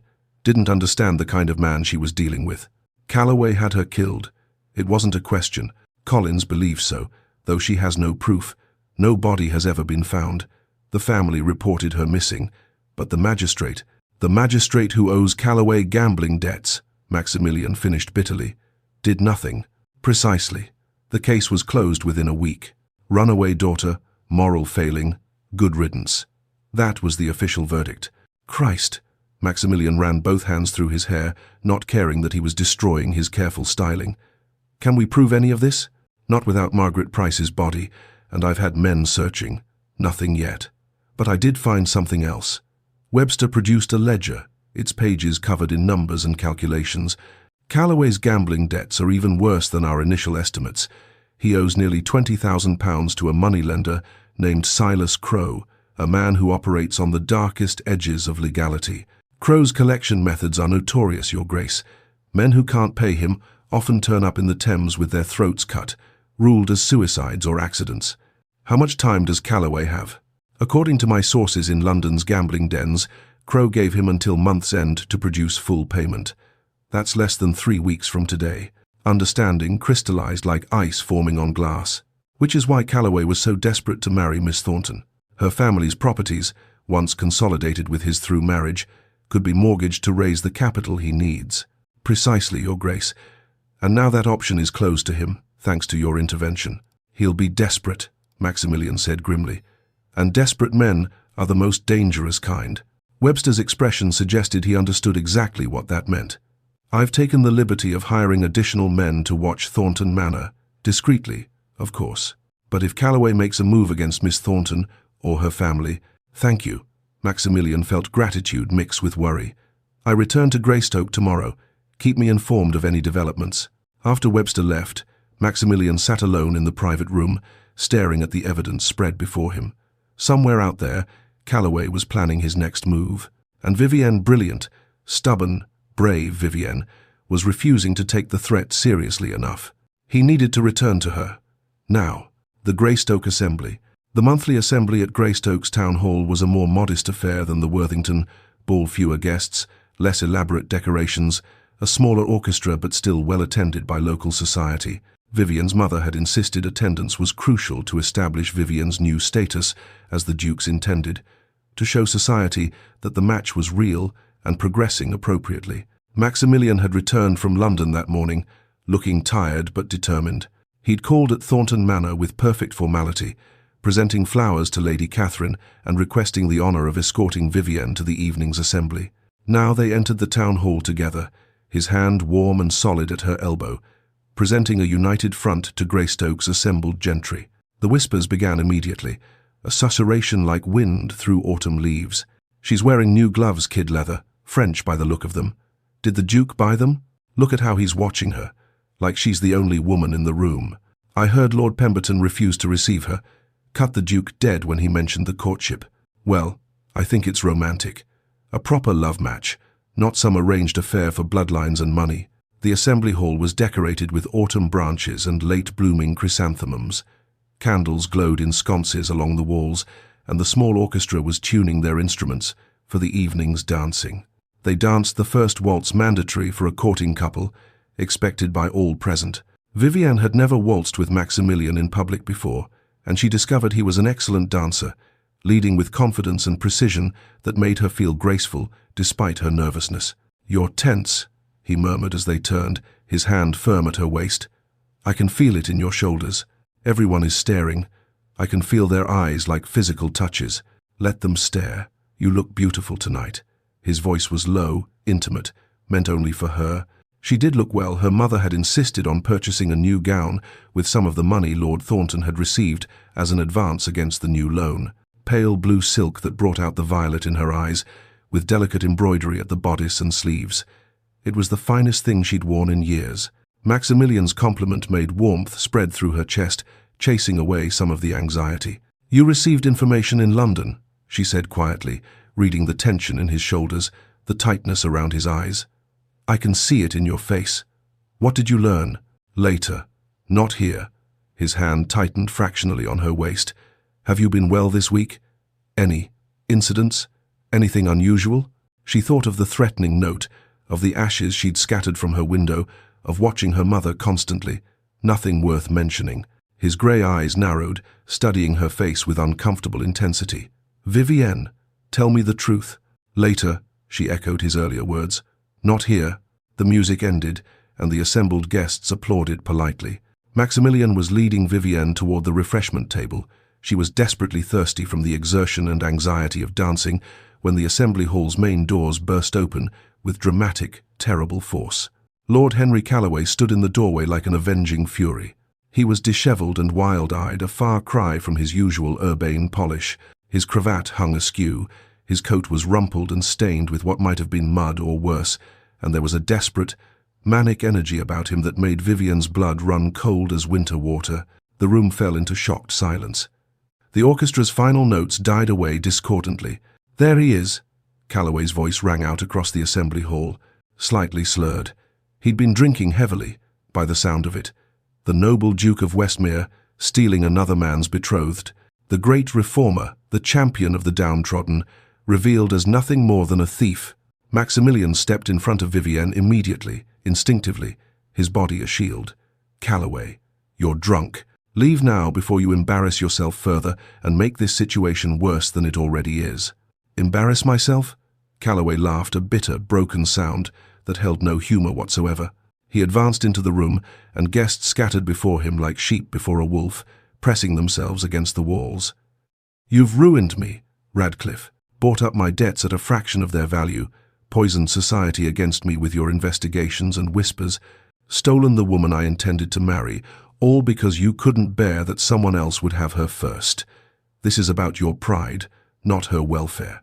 I prevented you from trapping an innocent woman through financial coercion," Maximilian said coldly, each word precisely enunciated. "There's a substantial difference between courtship and blackmail, Calloway. You seem to have confused the two. Innocent?" Calloway's gaze swung to Vivienne with ugly, vindictive intensity. "Is she, though? A woman who'd throw herself at a duke to escape her family's debts? A woman who'd use her feminine charms to manipulate a wealthy man into saving her from ruin? That sounds rather mercenary to me. That sounds like a fortune hunter."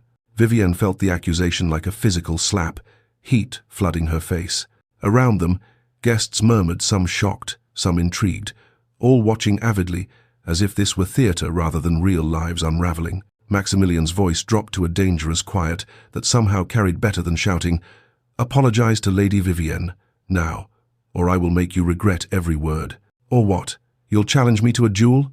Calloway laughed again, pulling a folded paper from his coat with the flourish of a stage magician. "How delightfully medieval, how perfectly aristocratic. Perhaps the Assembly would prefer to hear about your real reasons for courting Lady Vivienne.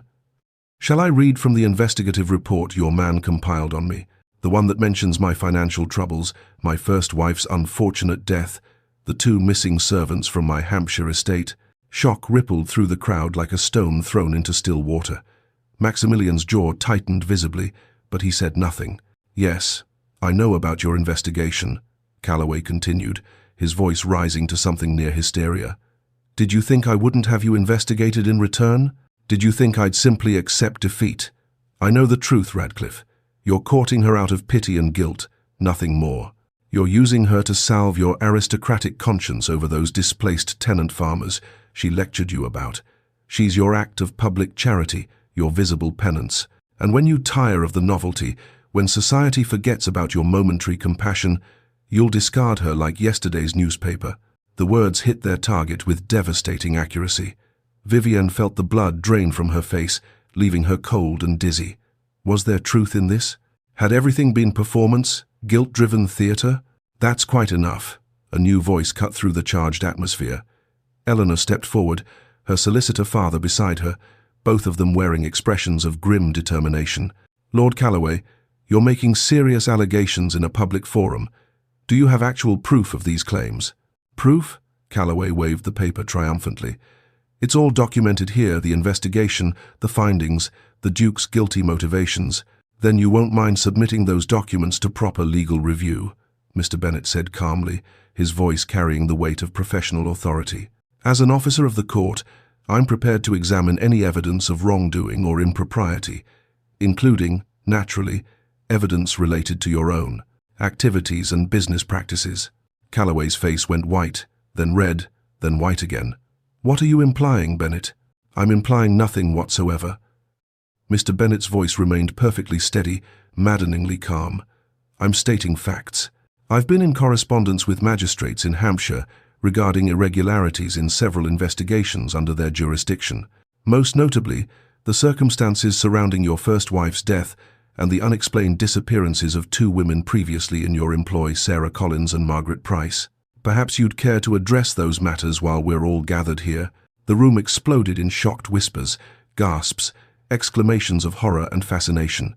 "You have no authority to investigate me," Calloway's voice cracked. "You're a provincial solicitor, nothing more. Actually, as of yesterday afternoon, I have quite specific authority." Mr. Bennett produced his own document, official, sealed, impressive. "I've been appointed special investigator by the Lord Chancellor's office to review these particular matters. The investigation will be thorough, Lord Calloway, and it cannot be blocked by local magistrates who have, shall we say, financial entanglements with the subjects under investigation." Calloway realized, visibly, that he was trapped. His desperate gambit to destroy Maximilian and Vivian's reputations had backfired spectacularly, publicly, irreversibly. "This isn't over," he snarled, his face contorted with rage and something like fear. "You think you've won? You think this ends here? You don't know what I'm capable of, Radcliffe. You don't know how far I'll go." "Is that a threat, Lord Calloway?" Maximilian's voice was ice and iron. "Made publicly, in front of 50 witnesses? Please, do continue. I'm certain the magistrate would be fascinated to hear you threaten violence." Two constables entered the hall, summoned by Mr. Bennett earlier. Vivian realized with sudden clarity. This confrontation had been anticipated, prepared for. Stage managed to expose Calloway completely. "Lord Calloway," one constable said with formal courtesy, "you're requested to accompany us to answer questions regarding certain matters in Hampshire. Matters of a serious nature that require immediate clarification." "You can't arrest me," Calloway's voice rose to a near shriek. "I'm a peer of the realm. I have rights, privileges." "We're not arresting you, my lord," the second constable said calmly. "We're inviting you to assist with official inquiries, voluntarily, of course, though refusing such an invitation would appear somewhat suspicious, wouldn't it? Might suggest you have something to hide." Calloway's wild gaze swept the assembly, taking in the fascinated horror on every face. The judgment, the condemnation, the social death he'd just inflicted upon himself. He'd lost everything in the space of minutes, destroyed himself trying to destroy others. "This is your doing," he spat at Maximilian, spittle flying. "You orchestrated all of this. The investigation, the documents, this public humiliation. I simply provided accurate information to the proper authorities," Maximilian said with devastating calm. "What they chose to do with that information is entirely their concern, not mine. I merely fulfilled my duty as a citizen and a gentleman." As the constables moved to escort Calloway out, each taking an arm as he continued protesting, threatening, unraveling publicly, Vivian felt Maximilian's hand find hers beneath the cover of her skirts and squeeze gently, reassuringly. "Are you all right?" he murmured, his lips barely moving. She nodded, though she was shaking like a leaf in high wind. "Was any of it true? What he said about your motives, about guilt and penance?" His face tightened with something that looked like pain. "We need to talk, privately. There are things I need to tell you, truths you deserve to hear." They escaped to the Assembly Hall's small terrace, barely more than a balcony, overlooking the street, while Eleanor and Mr. Bennett kept watch to ensure propriety and privacy. The November night was cold, and Vivienne had no wrap, but she barely felt it. Her entire focus was on Maximilian's face, on the truth she was about to hear. "Tell me," she said quietly, her voice steadier than she felt. "All of it. No more protection, no more careful omissions. I need the complete truth." Maximilian leaned against the stone balustrade, his face illuminated by light spilling from the Assembly Hall windows. When he spoke, his voice was raw with honesty, stripped of its usual aristocratic polish. "Initially, yes, my interest in you was born partly from guilt. Your words about the Mitchell family haunted me, kept me awake at night, made me question assumptions I'd held for years. I wanted to prove to myself, and to you, that I wasn't the monster you believed me to be at the Worthington ball. So I investigated Calloway, offered the loan to your father, positioned myself as your protector. I played the hero because I needed to believe I could be one." Each word landed like a stone dropped into still water, creating ripples Vivian could feel in her chest. The truth hurt, but lies would have hurt worse. "But that's not why I kissed you in the garden, Folly," he continued, his eyes meeting hers directly, unflinchingly. "That's not why I spent 3 sleepless nights in London desperate to return to you, checking my watch every hour like a lovesick boy. That's not why the thought of Calloway anywhere near you made me want to commit murder despite being a supposedly civilized man. He stepped closer, his voice dropping to barely above a whisper, intimate and desperate. What began as guilt became something else entirely. You challenged me in ways no one ever has, fascinated me with your intelligence and passion, infuriated me with your stubborn refusal to bow to authority, and somewhere in all of that chaos and confusion, I fell in love with you. Not because you're a charity case, or my penance, or my public redemption, because you're brilliant and brave and you make me want to be worthy of you. You make me want to be the man you believed I could be when you challenged me in that ballroom. Vivian's breath caught painfully in her throat. You love me? Desperately, inconveniently, completely. A rueful smile touched his lips, transforming his usually stern features. I realize the timing is appalling, given what just transpired with Calloway, but I can't let his poison fester between us, can't let doubt take root. So yes, Vivian Thornton, I love you. And if you can't return those feelings because of how this began, because guilt tainted the start of something real, I'll understand. But I needed you to know the truth, whatever it costs me. Tears blurred Vivian's vision, tears of relief, of joy, of overwhelming emotion she couldn't quite name. You impossible, frustrating, wonderful man. Is that a yes or a no? His voice held the faintest tremor of uncertainty. It's an, I love you too, you frustrating, complicated, occasionally infuriating person. She closed the distance between them, her hands finding his face, feeling the warmth of his skin, the slight roughness of evening beard. It's an, I should probably hate you for your aristocratic guilt complex and your need to be everyone's savior, but I can't because you're genuine about it, because you actually change and grow. It's an, I'm terrified and furious and completely, hopelessly in love with you despite every reasonable objection. His arms came around her waist, pulling her close against him, and she felt his heart hammering against her chest, as rapid and uncertain as her own. That might be the least romantic declaration of love I've ever heard. Then we're perfectly matched, because yours wasn't exactly Shakespearean poetry either. He laughed, a genuine, surprised sound that seemed to startle him as much as it delighted her, and kissed her. This kiss was different from the one in the garden folly at Blackwood Manor, softer somehow, deeper, weighted with confession and forgiveness and promise. It tasted of truth and hope and terrifying possibility. When they finally broke apart, both breathing hard, Vivian said seriously, We still have enormous problems to address. Your family will oppose this match, your uncle has already made that clear. Society will gossip endlessly about your motives and mine. And Calloway, she shivered, remembering his wild eyes, his desperate threats. He's wounded but not destroyed, cornered but not captured. Desperate men do desperate, dangerous things. I know. Maximilian's hand cupped her cheek gently. But we'll face it together, as partners, as equals. I won't make decisions about your safety or your life without consulting you. As partners, she echoed, warming to the word, to the promise it contained. Eleanor appeared in the doorway, her father behind her, both wearing grim expressions that immediately raised Vivian's alarm. I hate to interrupt, Eleanor said quietly, but there's news, important news. Mr. Bennet stepped forward, his professional composure cracking slightly to reveal worry beneath. The constables just informed me that Calloway slipped away from them. He claimed he needed to retrieve crucial documents from his lodgings to prove his innocence, and, in the confusion of the street, he gave them the slip. They're searching for him now throughout Greystoke, but in the darkness, in his current state of desperation. But he's desperate and has nothing left to lose, Maximilian finished grimly, his voice flat with certainty. His arm tightened protectively around Vivian. We need to get you and your mother somewhere safe immediately. I'm not hiding in fear, Vivian protested, her pride rebelling against the idea. I won't let him turn me into a prisoner. I'm not asking you to hide. I'm asking you to be sensible, to recognize genuine danger. Maximilian's voice was strained with barely controlled fear. Until Calloway is apprehended. A scream cut through the night air, high and terrible. From inside the assembly hall, someone shouted, Fire! There's a fire in the street. The carriages are burning. They rushed to the front of the building, pushing through confused, frightened guests.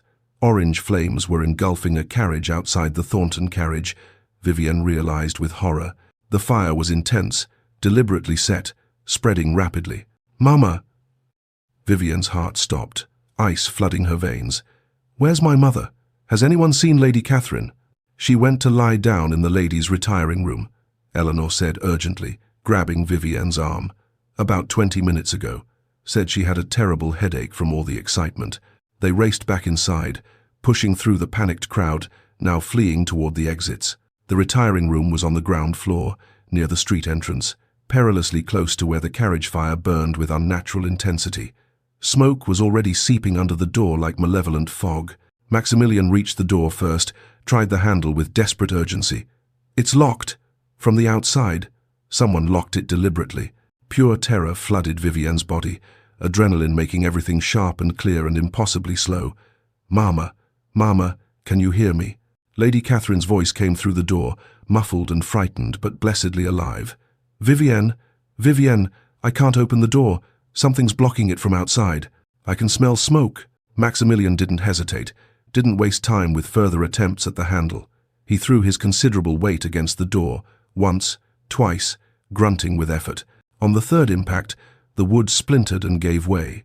Furniture had been piled against it from the outside chairs. A small table, deliberately barricading Lady Catherine inside. They pulled her out just as flames began licking hungrily at the retiring room's curtains, smoke billowing in choking clouds. Outside, the fire brigade arrived with clanging bells, men shouting orders, chaos of water and smoke and fear. Lady Catherine coughed violently, clutching Vivienne with shaking hands. Her face was pale as death, her eyes wide with shock. "A man there was a man who came to me during the assembly. He said someone wanted to speak with me privately, that it was important, concerning Vivienne. He seemed respectable, concerned. He led me to the retiring room, and then I heard the door lock, heard furniture scraping, and I couldn't get out. I couldn't see his face clearly in the dim light, but his voice." "Calloway," Maximilian said grimly, certainty in his voice. "He tried to make good on his threat. The note you received, Vivienne, he wasn't bluffing." Vivienne's rage was incandescent, burning hotter than the flames being doused by the fire brigade. "He tried to murder my mother. He tried to kill her."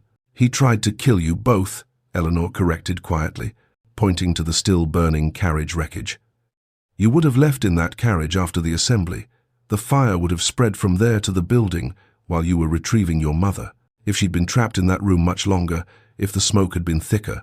She didn't finish. She didn't need to." Vivienne understood perfectly. Calloway had planned a double murder trap her mother, burn the carriage, let chaos and smoke and fire do his work while he disappeared into the night. It was calculated, monstrous, and it had nearly worked. The fire was eventually contained through the heroic efforts of Greystoke's volunteer fire brigade. The damage limited to the Thornton carriage destroyed completely and one wall of the assembly hall. No one else had been hurt, but the shock rippled through Greystoke like an earthquake's aftershocks. Maximilian refused to leave Vivienne's side, his protective instinct overriding all social convention. He insisted, demanded, really, brooking no argument, that the Thornton women stay at Radcliffe Hall under his direct protection, with his guards, until Calloway was apprehended. Lord Thornton, arriving at the scene just as the fire was being extinguished, agreed immediately, too shaken to raise objections about propriety. As dawn broke over Radcliffe Hall, painting the Yorkshire countryside in shades of pink and gold, Vivienne stood at the window of her guest chamber, a beautiful room done in rose and cream that would have delighted her under different circumstances. She was still wearing her singed ball gown, unable to think about changing, unable to think about anything except how close she'd come to losing her mother. Maximilian found her there. He was equally disheveled, his coat discarded, his shirt stained with smoke and effort. Neither of them had slept, neither could. "I should never have let him walk away from that assembly hall," Maximilian said quietly, standing beside her at the window. "I should have had the constables arrest him immediately, consequences be damned." "On what legal grounds?" "At that point, we had suspicions and investigations, not proof of actual crimes." Vivienne turned to face him. "This isn't your fault, Maximilian. The blame belongs entirely to Calloway. He's targeting you because of me, because I interfered in his plans, because I exposed his secrets. He's targeting me because I'm a convenient victim, and he's a monster who sees women as property to be acquired or destroyed. That's not the same thing as this being your fault." She took his hand, lacing their fingers together. "But this does change everything. I won't pretend otherwise." As long as Calloway is free and desperate, everyone around me is in mortal danger, which is why you're staying here, under guard, until he's found and arrested. I can't live in a cage, Maximilian. Even a gilded one. I'm not asking you to live in a cage. His voice broke slightly, control fracturing to reveal raw fear beneath. I'm asking you to let me protect you, to let me keep you safe. I can't lose you, Vivienne. Not when I've just found you. Not when I've just discovered what it means to love someone more than duty or honor or pride. Vivienne rose on her toes and kissed him gently, tasting smoke and fear and desperate love. You won't lose me. I'm rather difficult to get rid of permanently, in case you hadn't noticed. I'm stubborn that way. I've noticed. His arms came around her, holding her as if she might disappear. It's one of the many, many reasons I love you. Outside the door, Eleanor kept faithful watch, ensuring propriety even in crisis. Mr. Bennet had departed to coordinate with the constabulary and magistrates. Lord Thornton paced in the library, alternating between fury at Calloway and overwhelming gratitude to Maximilian. And somewhere in the Yorkshire countryside, Lord Henry Calloway ran hunted, desperate, dangerous, and utterly without hope or mercy. The game had become deadly. The stakes were life and death now, not merely reputation and fortune. But Vivienne and Maximilian were no longer playing alone.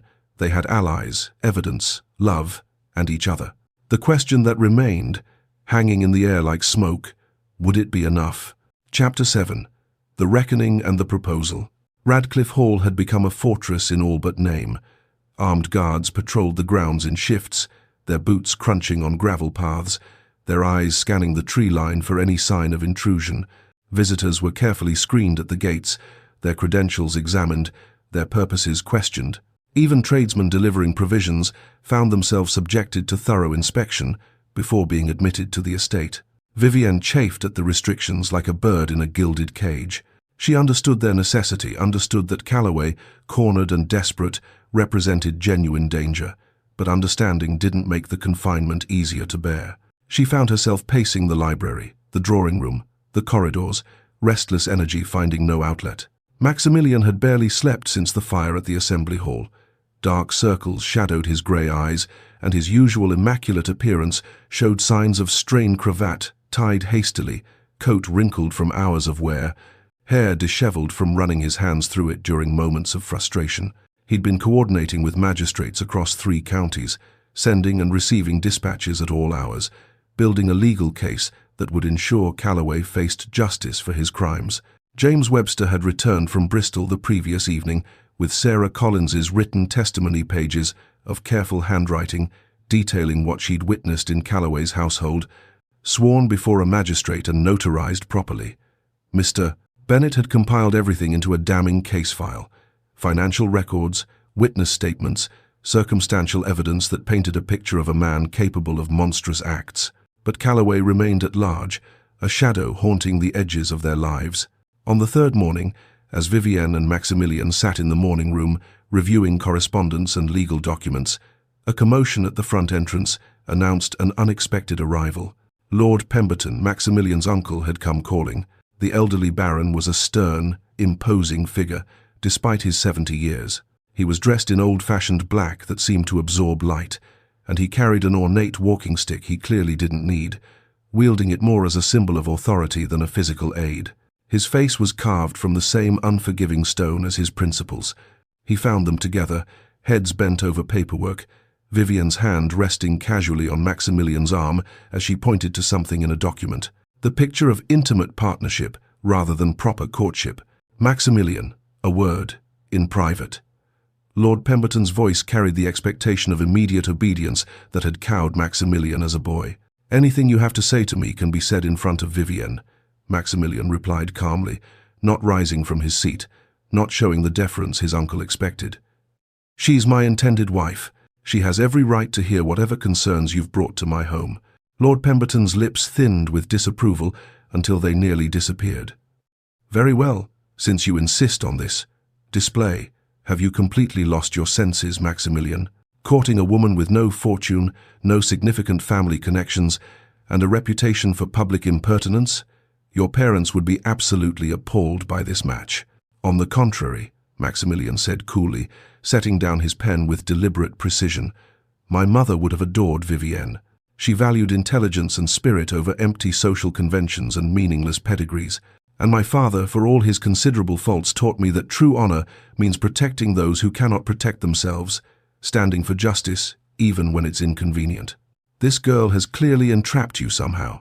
This woman, Vivienne interrupted quietly, her voice steady despite the anger burning in her chest, is sitting right here, and I haven't entrapped anyone. The Duke makes his own choices, as free men generally do. Lord Pemberton's gaze swung to her, cold and assessing as a magistrate passing judgment. You should know, young woman, that I have considerable influence in this family. If Maximilian persists in this manifestly unsuitable match, there will be severe consequences.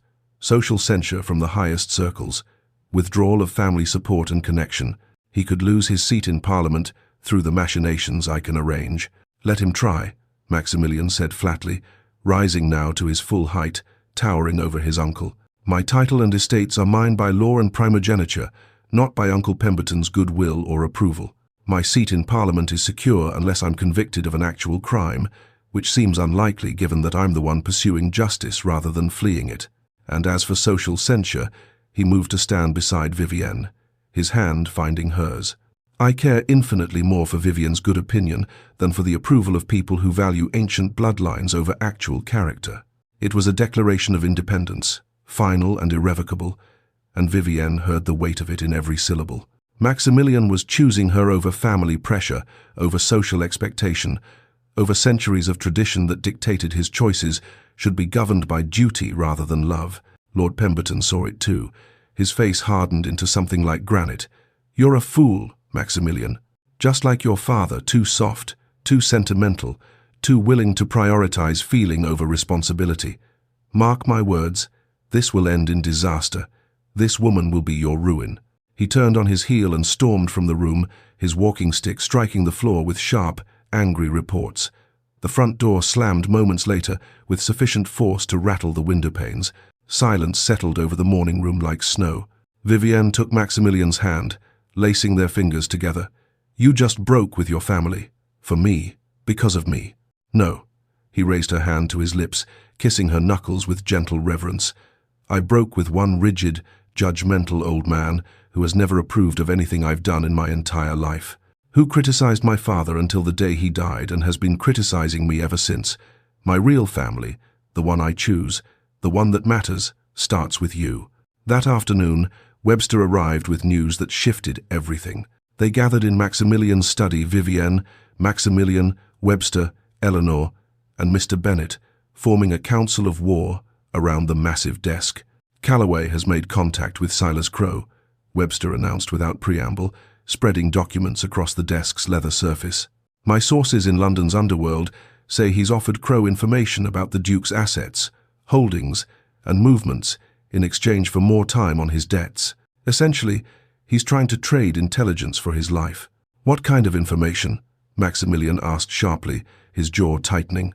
Details about your estate management, your investment portfolios, potential vulnerabilities in security. Crowe is apparently considering whether Calloway's information is valuable enough to warrant keeping him alive, rather than simply cutting his throat and dumping him in the Thames. Vivienne felt cold despite the fire crackling in the hearth. Crowe would actually kill him? Murder him outright? Without a moment's hesitation, Miss Thornton, Webster said grimly. Crowe didn't build his reputation on mercy. If Calloway can't pay, he's a dead man, which, paradoxically, gives us an opportunity we shouldn't waste. He unrolled a map across the desk, weighted at the corners with books. His thick finger traced a route outside Greystoke. Crowe has agreed to meet Calloway tomorrow night at midnight at this location, an abandoned mill about 3 miles outside town. Remote, dark, perfect for clandestine dealings. If we can position the constabulary to witness the meeting, we can arrest both of them simultaneously. Calloway for attempted murder, arson, and conspiracy. Crowe on multiple outstanding warrants including usury, assault, and suspected murder. It's an enormous risk, Mr. Bennet warned, his solicitor's caution asserting itself. If Calloway suspects a trap, he could disappear entirely. Flee to the continent, change his identity, vanish into the criminal underworld. Or he could do something even more desperate, strike out at those he blames for his downfall. He's already desperate, Maximilian pointed out, his voice hard. Already dangerous. This may be our only realistic chance to end this threat permanently. They began planning in earnest, discussing positions, timing, contingencies. Vivienne listened for several minutes before speaking. "I'm coming with you." "Absolutely not," Maximilian said immediately, flatly, brooking no argument. "He's been threatening me, terrorizing my family, trying to kill my mother. I have every right to see him apprehended, to witness the end of this nightmare. You have a right to be safe. That's the only right that matters to me at this moment." "I'll be safe," Vivienne insisted, meeting his eyes with equal determination. "Surrounded by constables and you. Protected. But I need to see this end with my own eyes, Maximilian. I need to witness that he can't hurt anyone else, that he's truly finished. Please, don't ask me to wait here in ignorance while you face danger on my behalf." He struggled visibly, duty and love warring across his features. Finally, he sighed with the weight of reluctant concession. "You stay in a closed carriage, behind armed guards, positioned well away from the actual confrontation. And if there's any danger, any sign of trouble whatsoever, you leave immediately. Those are my conditions. Non-negotiable." "Agreed." Eleanor squeezed Vivienne's hand under the table, solidarity between friends. The mill loomed against a moonlit sky like something from a Gothic novel, all stark angles and deep shadows. Its great water wheel stood motionless, timber rotting, windows dark as empty eye sockets. A stream rushed nearby, providing both cover noise and an eerie soundtrack to the night's enterprise. Vivienne waited in a closed carriage with Eleanor, positioned on the far side of the mill with 2 armed guards stationed outside. The carriage windows were covered, but a small gap in the curtain allowed her to see the mill's silhouette against the stars. Maximilian, Webster, Mr. Bennett, and 6 constables were hidden in various positions around the building behind trees, inside the mill itself, anywhere that provided concealment and a clear view of the meeting point. Waiting was torture. At precisely midnight, 2 figures approached along the path from the main road. Even at this distance, even in moonlight, Vivienne recognized Calloway's frame thinner now, moving with the furtive haste of hunted prey. The other man was shorter, broader, moving with the confidence of a predator rather than prey. Their voices carried in the still night air, words floating across the distance. "You said you had valuable information." Crow's voice was a growl, rough as gravel. "So far, all I've heard is whining about how some duke ruined your marriage prospects and destroyed your reputation. I don't pay for complaints, Calloway. I pay for actionable intelligence." "It's far more than that." Calloway's voice was desperate, high-pitched. "Radcliffe's estates are worth over £50,000. Liquid assets, investments, properties that could be liquidated quickly. If something were to happen to him, a riding accident, perhaps, a fall from his horse, the properties would fall into probate for months during the legal chaos. During that window, certain assets could be acquired by those who knew exactly where to look and how to access them. I have insider knowledge of which assets are most vulnerable, which can be moved without immediate detection. You're proposing I murder a duke?" Crow sounded almost amused, as if this were the most entertainingly audacious thing he'd heard in years. "You understand that's the kind of heat that brings the full weight of the crown down on everyone involved. Dukes don't die quietly. Not if it looks like a genuine accident, a riding accident, a fall, a tragic mishap exactly like my wife." He stopped abruptly, the words hanging in the cold air like an admission of guilt made tangible. From the shadows near the mill entrance, Maximilian's voice rang out clear and hard as a judge pronouncing sentence. "So, you did murder her, Lady Calloway, your wife. You just confessed to her murder." Calloway spun wildly, terror transforming his features. Constables emerged from concealment, like ghosts materializing from darkness, surrounding both men with drawn truncheons and the authority of law. "This is a trap," Calloway shouted, his voice cracking. "You bastard, Radcliffe. You orchestrated this entire thing." "This is justice," Maximilian corrected coldly, stepping fully into the moonlight. "You've just confessed to murder, conspiracy to commit murder, and attempted murder in front of 8 witnesses with unimpeachable credentials. It's over, Calloway. Finally over." Calloway's face contorted with rage and desperation and something like madness. His hand moved to his coat. "He has a pistol." Webster's shout shattered the night. "He's armed." Everything happened at once, chaos erupting from stillness. Calloway pulled a pistol from his coat, swinging it wildly in Maximilian's direction. The constables rushed forward with shouts of alarm. Crow, seeing his opportunity, tried to run toward the tree line, and Calloway, in his panic and fury, fired. The shot went wild, missing everyone but producing a flash of fire and a report like thunder. The horses hitched to Vivian's carriage, already nervous from the tension and unfamiliar location, bolted in pure animal terror. The driver fought desperately to control them, hauling on the reins, but panicked horses are beyond reason. "Vivienne!"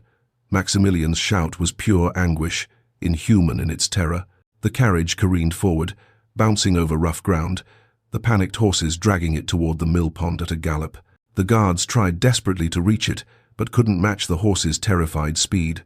Inside the carriage, Vivienne felt it tilt dangerously as one wheel hit a depression. They were going into the water, she could hear it now, rushing and dark and cold. Strong hands seized the lead horse's bridle. Maximilian, having sprinted across the intervening distance with impossible speed, hauled on the horse with all his considerable strength, using his weight and desperation to turn the panicked animals. The horse's hooves struck sparks from stones mere feet from the pond's edge.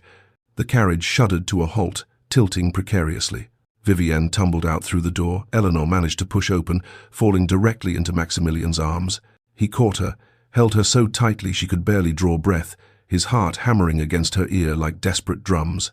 "I've got you," he whispered roughly, his voice breaking. "I've got you. You're safe. I've got you." Behind them, the constables had subdued both Calloway and Crow, wrestling them into manacles. The immediate danger was over. But Maximilian didn't release her. Couldn't. Not yet. Later, after Calloway and Crow had been taken away in chains, after statements had been given to magistrates, after the chaos had settled into something approaching order, Maximilian led Vivienne away from the others, down to where the mill stream ran clear and cold under moonlight. The water reflected stars. The night was cold but crystalline clear. "I need to say something," he began, his voice unsteady in a way she'd never heard before. "And I need to say it now, immediately, before my courage fails, or something else goes catastrophically wrong, or the universe decides we haven't suffered enough drama." Vivienne took his hand, feeling it tremble slightly. "I'm listening. When I saw that carriage careening toward the water, when I thought I might lose you to such a stupid, meaningless accident after everything we'd survived." He stopped, swallowing hard, his throat working. "I've faced many things in my life, Vivienne. Responsibility from the moment my parents died, duty that sometimes felt like it would crush me, the weight of expectations from an entire estate, an entire legacy. But I've never felt true, absolute fear until that moment. Because I realized with perfect, terrible clarity that nothing else matters. Not my title, not my wealth, not my seat in Parliament, not society's approval or my uncle's blessing, or any of it. Without you, none of it means anything. You're the only thing that makes any of it worthwhile." He dropped to one knee on the bank of the stream, the damp ground soaking into his expensive trousers, and pulled a small velvet box from his pocket with shaking hands. "Vivienne Thornton, you were deemed utterly unfit to be my wife by a world that values all the wrong things, pedigree over character, wealth over worth, compliance over courage, but you are everything I didn't know I needed until you challenged me in that ballroom and called me to account for my comfortable assumptions. You challenge me, inspire me, infuriate me, and make me want to be worthy of you every single day. I love you with everything I am and everything I hope to become. Will you marry me? Not because of duty or necessity or financial convenience, but because we choose each other freely, because we're partners, because love, in the end, is the only thing that truly matters." Tears streamed down Vivienne's face, cold trails in the November air, as she pulled him to his feet with both hands. "You impossible, wonderful, occasionally idiotic man. Yes, yes, of course, yes, 1,000 times yes." The ring he slid onto her finger was a sapphire surrounded by small, perfect diamonds, his mother's ring, exactly as he'd once mentioned. It caught the moonlight and seemed to glow with its own internal fire, blue as twilight, blue as her eyes. Their kiss was witnessed only by the stars and the rushing stream and perhaps a curious owl in a nearby tree.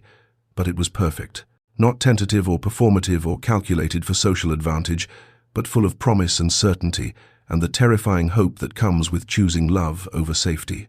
When they finally returned to the others, walking hand in hand like conspirators sharing a magnificent secret, Eleanor took one look at Vivian's face and squealed with uncharacteristic lack of restraint. Mr. Bennet offered dignified congratulations, tinged with genuine warmth. Even the guards smiled, pleased to have witnessed something good emerge from the night's danger. Lord Thornton, who had arrived during the chaos and been filled in on events, pulled Maximilian aside while the others congratulated Vivienne. "You'll take care of my daughter?" It was both question and demand. "With my life," Maximilian promised without hesitation. "She'll want for nothing." "I wasn't talking about money or material comfort," Lord Thornton said quietly, his tired eyes searching Maximilian's face. "I meant her happiness, her freedom to be herself, to speak her mind, to challenge and grow. Can you promise me that?" "Especially that," Maximilian agreed with absolute sincerity. "That most of all." As dawn broke over Yorkshire, painting the sky in shades of gold and rose and promise, Vivienne and Maximilian stood together in his study, watching the sunrise through windows that overlooked the estate's grounds. "We still have considerable challenges ahead," Vivienne murmured, leaning against his solid warmth. "Your uncle's active disapproval, society's endless gossip and speculation, learning how to actually be partners rather than just romantic lovers, navigating married life when we've only known each other for weeks." "I know." His arm tightened around her waist, possessive and protective and tender all at once. "But we'll face it together. We've already faced attempted murder, arson, social ruin, and your mother's kidnapping. Surely marriage can't be more difficult than that." "Have you?" She looked up at him with teasing eyes, her fear finally beginning to recede. "I seem to recall you once thought me utterly unfit to be anyone's wife, called me impertinent and presumptuous in front of half of Yorkshire. I was a complete and utter idiot." "You were. But I'm your idiot now, entirely and exclusively yours." "You are." She rose on her toes and kissed him softly, tasting promise and future and home. "And I wouldn't have it any other way, even when you're being insufferably aristocratic." Outside, Radcliffe Hall was waking to a new day. Servants began their morning routines with the comfortable rhythm of long practice. Birds sang in the gardens, celebrating sunrise and survival and the simple fact of another day. The world continued its indifferent turn, unconcerned with the human drama that had played out in darkness, but for Vivienne and Maximilian, everything had irrevocably changed. What had begun in anger and wounded pride, in a ballroom confrontation that scandalized society, had transformed, through challenge and growth, into love and genuine partnership. What society had deemed impossible, a match between a proud duke and an impoverished woman who refused to know her place, had become not just possible, but inevitable, right in ways that transcended social convention. And the duke, who had once publicly declared a spirited, opinionated woman unfit for marriage, had discovered she was, in fact, perfectly fit, perfectly suited, perfect. For him. Chapter 8. The Wedding and Ever After. Winter had settled over Greystoke with the kind of crystalline beauty that transforms even the mundane into something magical. Snow blanketed the Yorkshire countryside in undulating drifts of white that glittered like crushed diamonds under pale sunlight. Icicles hung from eaves like nature's chandeliers, and the world seemed wrapped in a hushed, expectant silence, the particular quiet that comes when snow muffles all sound and makes the familiar landscape strange and new. The wedding would be held at St. Michael's Church in the heart of Greystoke, followed by a reception at Radcliffe Hall. Despite the scandalously brief engagement, 6 weeks was practically indecent by society's standards, fodder for endless gossip. The preparations had consumed those weeks in a whirlwind of decisions, fittings, guest lists, and 1,000 details that seemed simultaneously crucial and absurd. Now, on the morning of her wedding day, Vivienne stood in her childhood bedroom for the last time as Miss Thornton. The room was exactly as it had been throughout her girlhood, faded wallpaper depicting pastoral scenes, a window seat where she'd spent countless hours reading forbidden books, a wardrobe holding gowns that had seen better days. Soon she would leave it forever, leave behind Miss Thornton entirely, and become someone new. Eleanor and Lady Catherine helped her dress with the careful reverence of priestesses performing a sacred ritual. The gown was ivory silk with delicate lace overlays, modest yet undeniably elegant. Maximilian had insisted on engaging the finest modiste from London, had actually travelled there himself to interview 3 candidates before selecting one, but Vivienne had chosen a design that reflected her own taste rather than slavishly, following current fashion. The result was something timelessly beautiful. Clean lines, exquisite craftsmanship, a dress that would look as lovely in 20 years as it did today. "I still can't quite believe this is happening," Lady Catherine said, her voice thick with tears as she fastened a strand of Pearl's family heirlooms, passed down through 4 generations of Thornton women, around Vivienne's neck. Her fingers trembled slightly as she worked the clasp. "6 months ago, I despaired of you ever marrying. I thought your outburst at the Worthington ball had destroyed every chance at a decent match. And now you're becoming a duchess." "A duchess. I'm becoming Maximilian's wife," Vivienne corrected gently, meeting her mother's eyes in the mirror. "The duchess part is merely incidental, a side effect of loving the right person." Eleanor adjusted Vivienne's veil, fine Brussels lace, that had belonged to Maximilian's mother, a gesture that had moved Vivienne to tears when he'd presented it to her 3 weeks ago. "Are you nervous? Your hands are shaking." "Terrified," Vivienne admitted honestly, watching her own pale reflection. "Not about marrying him. I'm absolutely certain about that, more certain than I've been about anything in my life. But about everything else. Being a duchess, managing a great household with dozens of servants, navigating society as his wife, when half of them think I'm wildly unsuitable. What if I'm not capable? What if I fail him?" "You challenged a duke in front of all of Yorkshire society," Eleanor said dryly, arranging the veil's folds with practiced efficiency. "You survived a murderous fortune hunter who tried to kill you and your mother.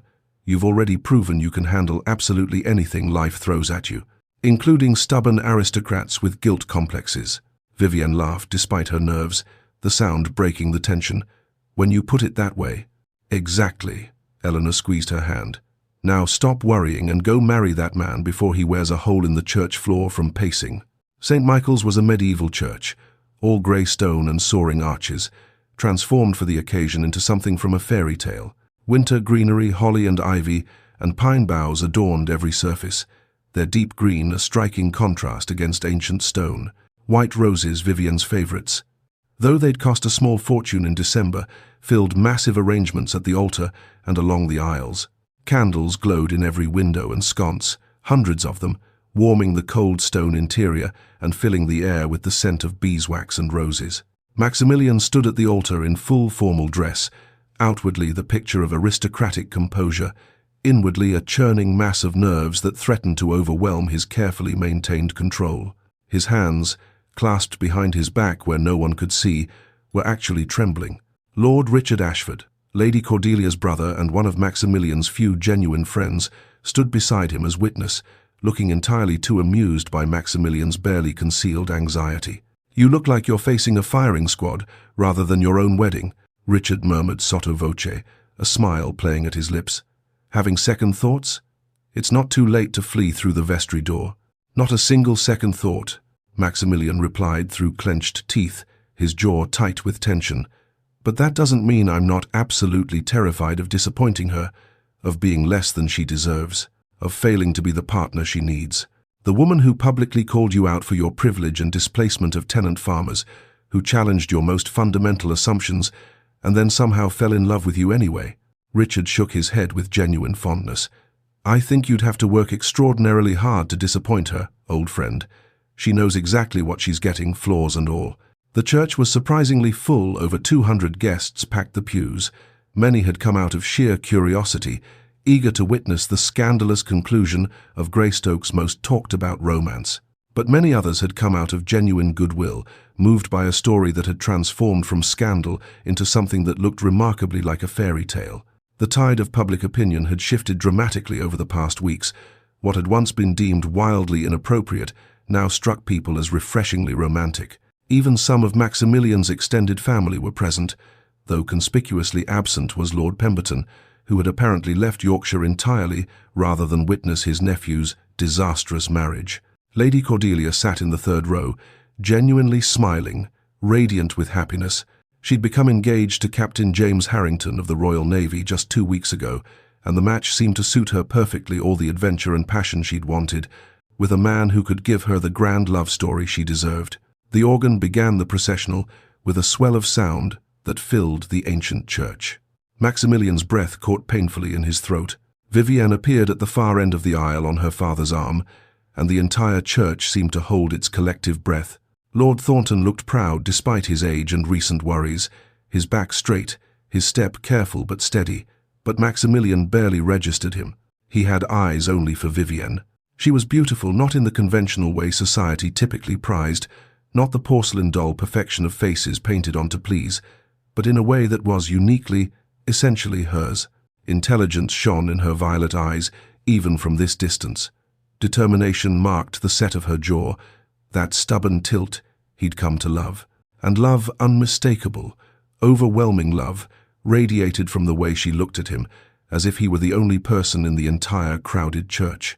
Their eyes met and held as she walked toward him. The church, the watching guests, the world itself seemed to fade into insignificance. There was only Vivienne, walking toward him, choosing him, becoming his. When Lord Thornton placed Vivienne's hand in Maximilian's, that moment of transfer, of trust, the older man whispered urgently, "Take care of her heart. It's far braver than she knows, and more fragile than she'll ever admit." "I will," Maximilian promised, his voice rough with emotion. "With my life, every day. I swear it." The vicar, a rotund man with kind eyes who'd known the Thornton family for decades, began the ancient ceremony. The traditional words took on new weight, new meaning, when applied to their particular story.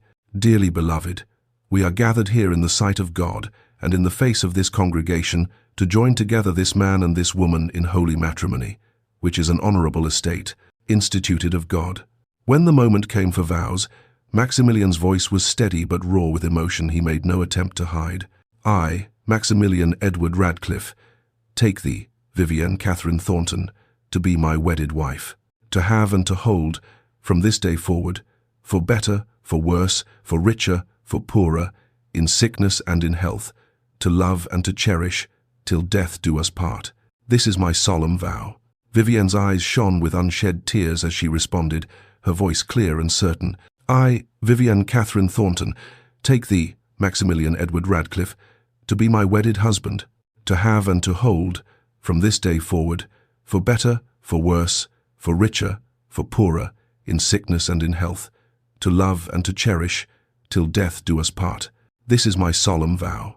The ring he slid onto her finger was a new one, a simple gold band to accompany his mother's sapphire engagement ring. But simple on the outside didn't mean simple within. Engraved on the inside, where only she would see, were 4 words, "You were always fit." Later, when she discovered the inscription in private, she would weep. "You may kiss your bride."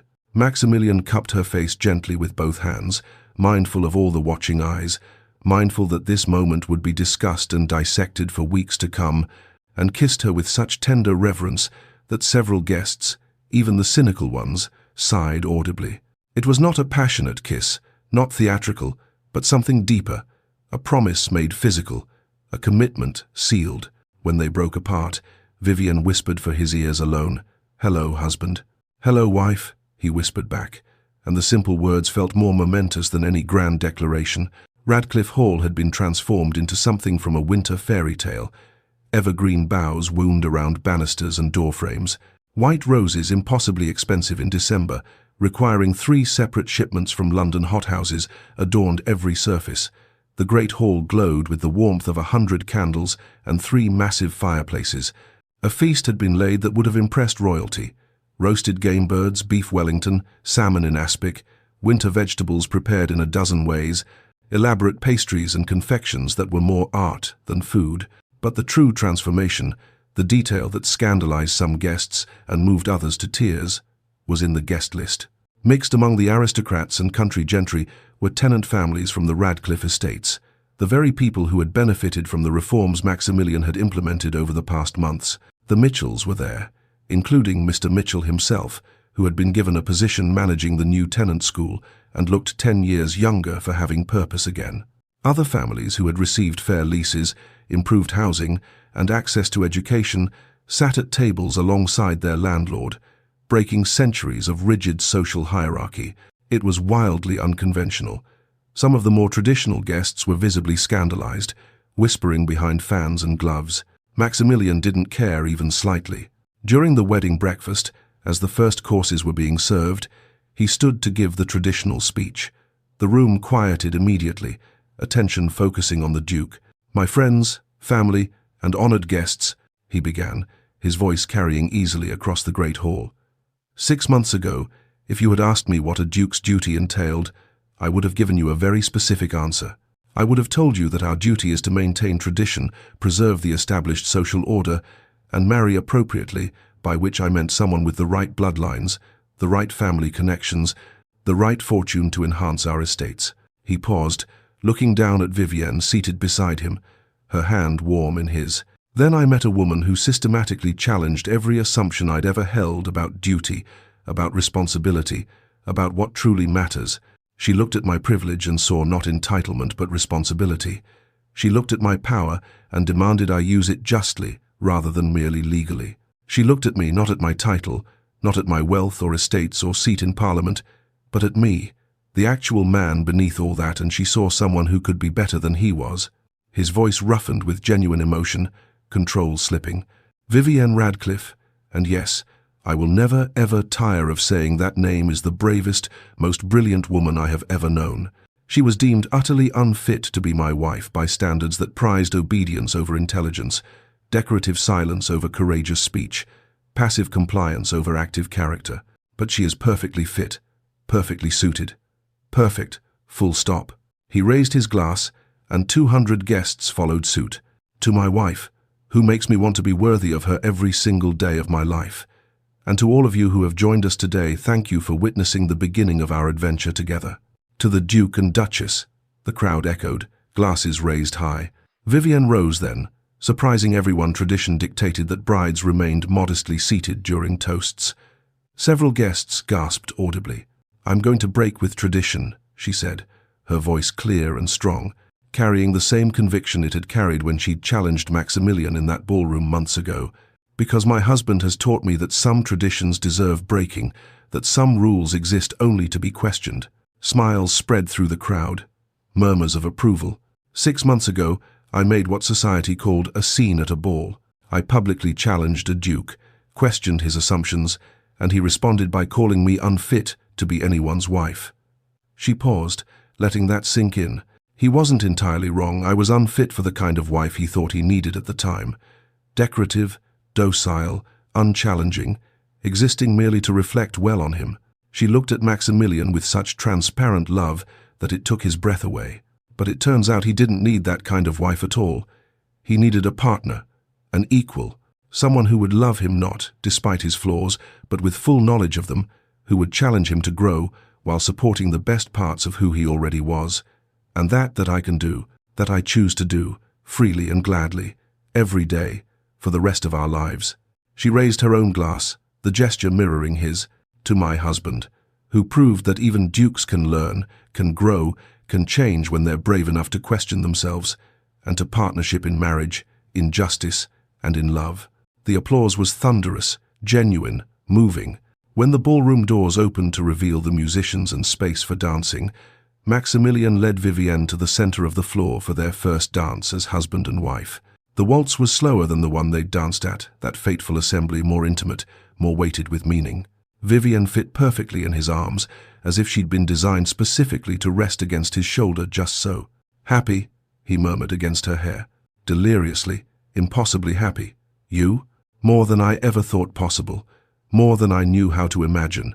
He twirled her gently, and she laughed, a sound of pure, uncomplicated joy. "Though I'm still half expecting someone to pinch me and wake me from this dream. This is real," she promised, her hand tightening on his shoulder. "We're real. This happiness is real and earned and ours. Thank God for that."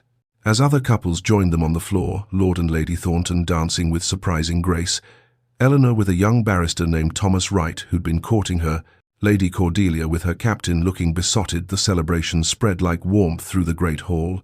Eventually, as the reception continued without them, Vivienne and Maximilian slipped away to steal a quiet moment in the library, the room where so much had begun months ago at Blackwood Manor, where they'd first truly seen each other. "Do you remember that night at Blackwood Manor?" Vivienne asked, standing in the exact spot where they'd argued about Adam Smith and economic theory and human suffering. When we stood almost exactly here and argued about economics and responsibility. I remember thinking you were the single most infuriating woman I'd ever met in my entire life. He came to stand behind her, his arms encircling her waist in a gesture that had become natural, familiar, and simultaneously the most fascinating.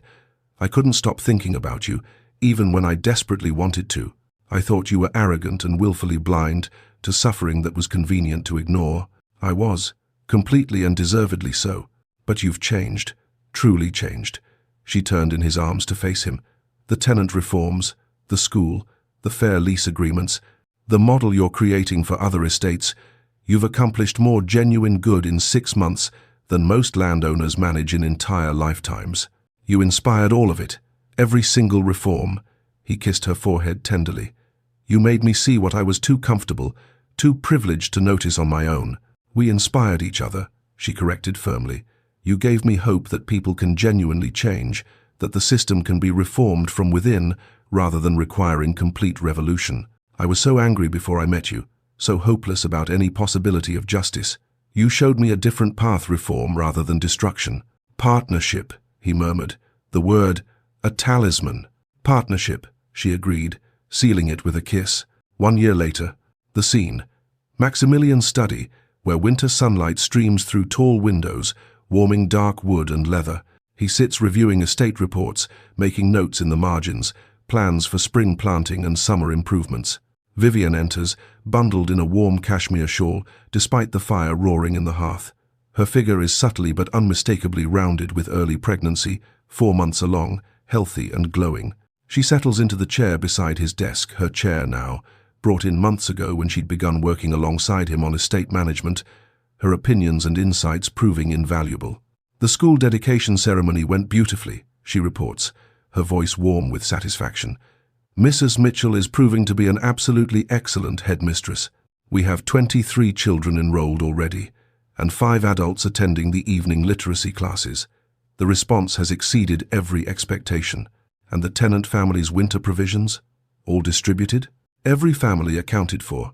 No one on our estates will go hungry this winter, and everyone has adequate fuel for heating. She pauses. That particular gleam in her eyes that he's learned means she has a new, ambitious project forming. Maximilian, I've been thinking about expanding the program beyond our own estates. There are dozens of other properties throughout Yorkshire that could benefit from similar reforms. If we could document our methods, create a replicable model, perhaps even publish a guide, we could help far more people than just our own tenants. You want to start a movement? He says, smiling with absolute lack of surprise. Of course you do. Why would you limit yourself to merely reforming one estate when you could reform all of Yorkshire? Is that terribly ambitious of me? It's terribly you, which I love beyond measure. He sets aside his paperwork and carefully pulls her into his lap, mindful of her condition. How are you feeling? Should you be resting more? The doctor said. I'm pregnant, not ill or invalid, she interrupts with fond exasperation. Stop fussing every moment. I'll never stop fussing. You're carrying our child, my child. The thought still fills them both with wonder and bone-deep terror in equal measure. Are you worried? She asks quietly, her hand seeking his. About being a father? Absolutely terrified. What if I repeat my uncle's mistakes? What if I'm too rigid, too demanding, too focused on duty over love? You won't be. You couldn't be. She takes his hand and places it gently on the swell of her stomach. Because you have something, Lord Pemberton, never possessed genuine self-awareness and the willingness to change, to grow, to admit when you're wrong. This child will have a father who listens, who admits mistakes, who believes in justice and kindness over blind tradition. That's everything any child truly needs. A knock interrupts the moment. Eleanor enters without ceremony. She's been staying with them for the Christmas holidays, along with her father, and has long since abandoned formality. Sorry to interrupt your domestic bliss, she says with a grin, but Lord and Lady Thornton just arrived. They're in the drawing room, demanding tea and grandchild updates. Also, she produces a letter with an impressive seal. This just arrived from Westminster. Something about your reforms bill. Maximilian reaches for it eagerly, breaking the seal with barely controlled excitement.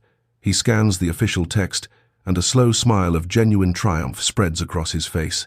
The Tenant Protection and Agricultural Reform Bill passed its first reading in the House of Commons. It's being sent to committee for detailed review. He looks at Vivienne with shining eyes. This is real. This could actually become law. Vivienne throws her arms around his neck, laughing with pure joy. Maximilian, that's wonderful. That's everything we hoped for. It's just a start, a small beginning. He holds her close, breathing in her scent. But none of it would have happened without you challenging me to imagine better, to do better. That's what partners do. We make each other better. They kiss, while Eleanor makes exaggerated sounds of disgust and then dissolves into affectionate laughter. The great hall at Radcliffe Hall is filled with people, noise, warmth, life, family and friends, and tenant families and servants, all boundaries deliberately blurred for this communal Christmas feast. The long tables groan under the weight of food. Candles glow everywhere. Children laugh and play. It's chaotic and imperfect and absolutely beautiful. Maximilian stands with Vivienne beside him, surveying the gathered crowd. His hand finds hers instinctively, their fingers intertwining with the ease of long practice. "A year ago," he says quietly, meant only for her ears, "I would have told you this was completely impossible. A duke and an impoverished woman with dangerously radical ideas about justice and equality. Society would never accept such a match. And yet here we are," she replies, leaning into his warmth. "Defying impossibility daily. Here we are." He raises her hand to his lips, kissing her knuckles, utterly unfit for the constrained life we were supposed to lead, and perfectly suited for the life we've chosen to build together. "I love you," she says simply, the words needing no embellishment. "I love you more. Impossible to quantify. Want to wager on it?" She laughs that sound he'll never tire of hearing, and the joy in it encompasses everything: hope and promise and partnership and home. In the corner, Lord Thornton watches his daughter with misty eyes, his heart full. Lady Catherine clutches his hand, equally overcome. Eleanor catches Vivienne's eye across the crowded hall and raises her glass in a private toast, her smile saying everything words couldn't. And Maximilian pulls his wife, his partner, his love, his perfectly fit match close, thinking about the child they'll welcome in spring, the reforms they'll fight for together, the life they're building, brick by brick, choice by choice, day by day. What began with anger and wounded pride has become love and genuine partnership. What society deemed impossible has become their beautiful, imperfect reality. And the woman once called unfit has become not just a duchess, but a force for change, a partner in every sense, and the absolute love of one man's life. She was never unfit. She was simply waiting for someone brave enough to truly see her, and he was waiting for someone courageous enough to challenge him to become better. In the end, they were exactly, perfectly what each other needed. And so concludes the tale of Vivienne and Maximilian, a story of how love transformed pride into partnership, how courage challenged privilege into purpose, and how two people deemed impossibly unsuited discovered they were perfectly fit for each other. If this story touched your heart, made you believe in second chances, or reminded you that love often begins where we least expect it, please show your support by hitting that like button. Your engagement helps us bring more beautiful stories like this one to readers who need them. Don't forget to subscribe and ring that notification bell so you never miss our next romantic journey. We have more Victorian romances, Regency tales, and sweeping historical love stories coming your way. Now, we want to hear from you. What was your favorite moment from Vivienne and Maximilian's story? Which scene made your heart race? Was it their first confrontation at the ball, the library confession, the proposal by the mill stream? Team Vivienne or Team Maximilian? Who changed more throughout their journey? What type of romance should we narrate next? Enemies to lovers? Childhood friends? Forbidden romance? Drop your thoughts in the comments below. I read every single one, and your feedback shapes the stories we share next. Thank you for spending these hours with Vivienne and Maximilian.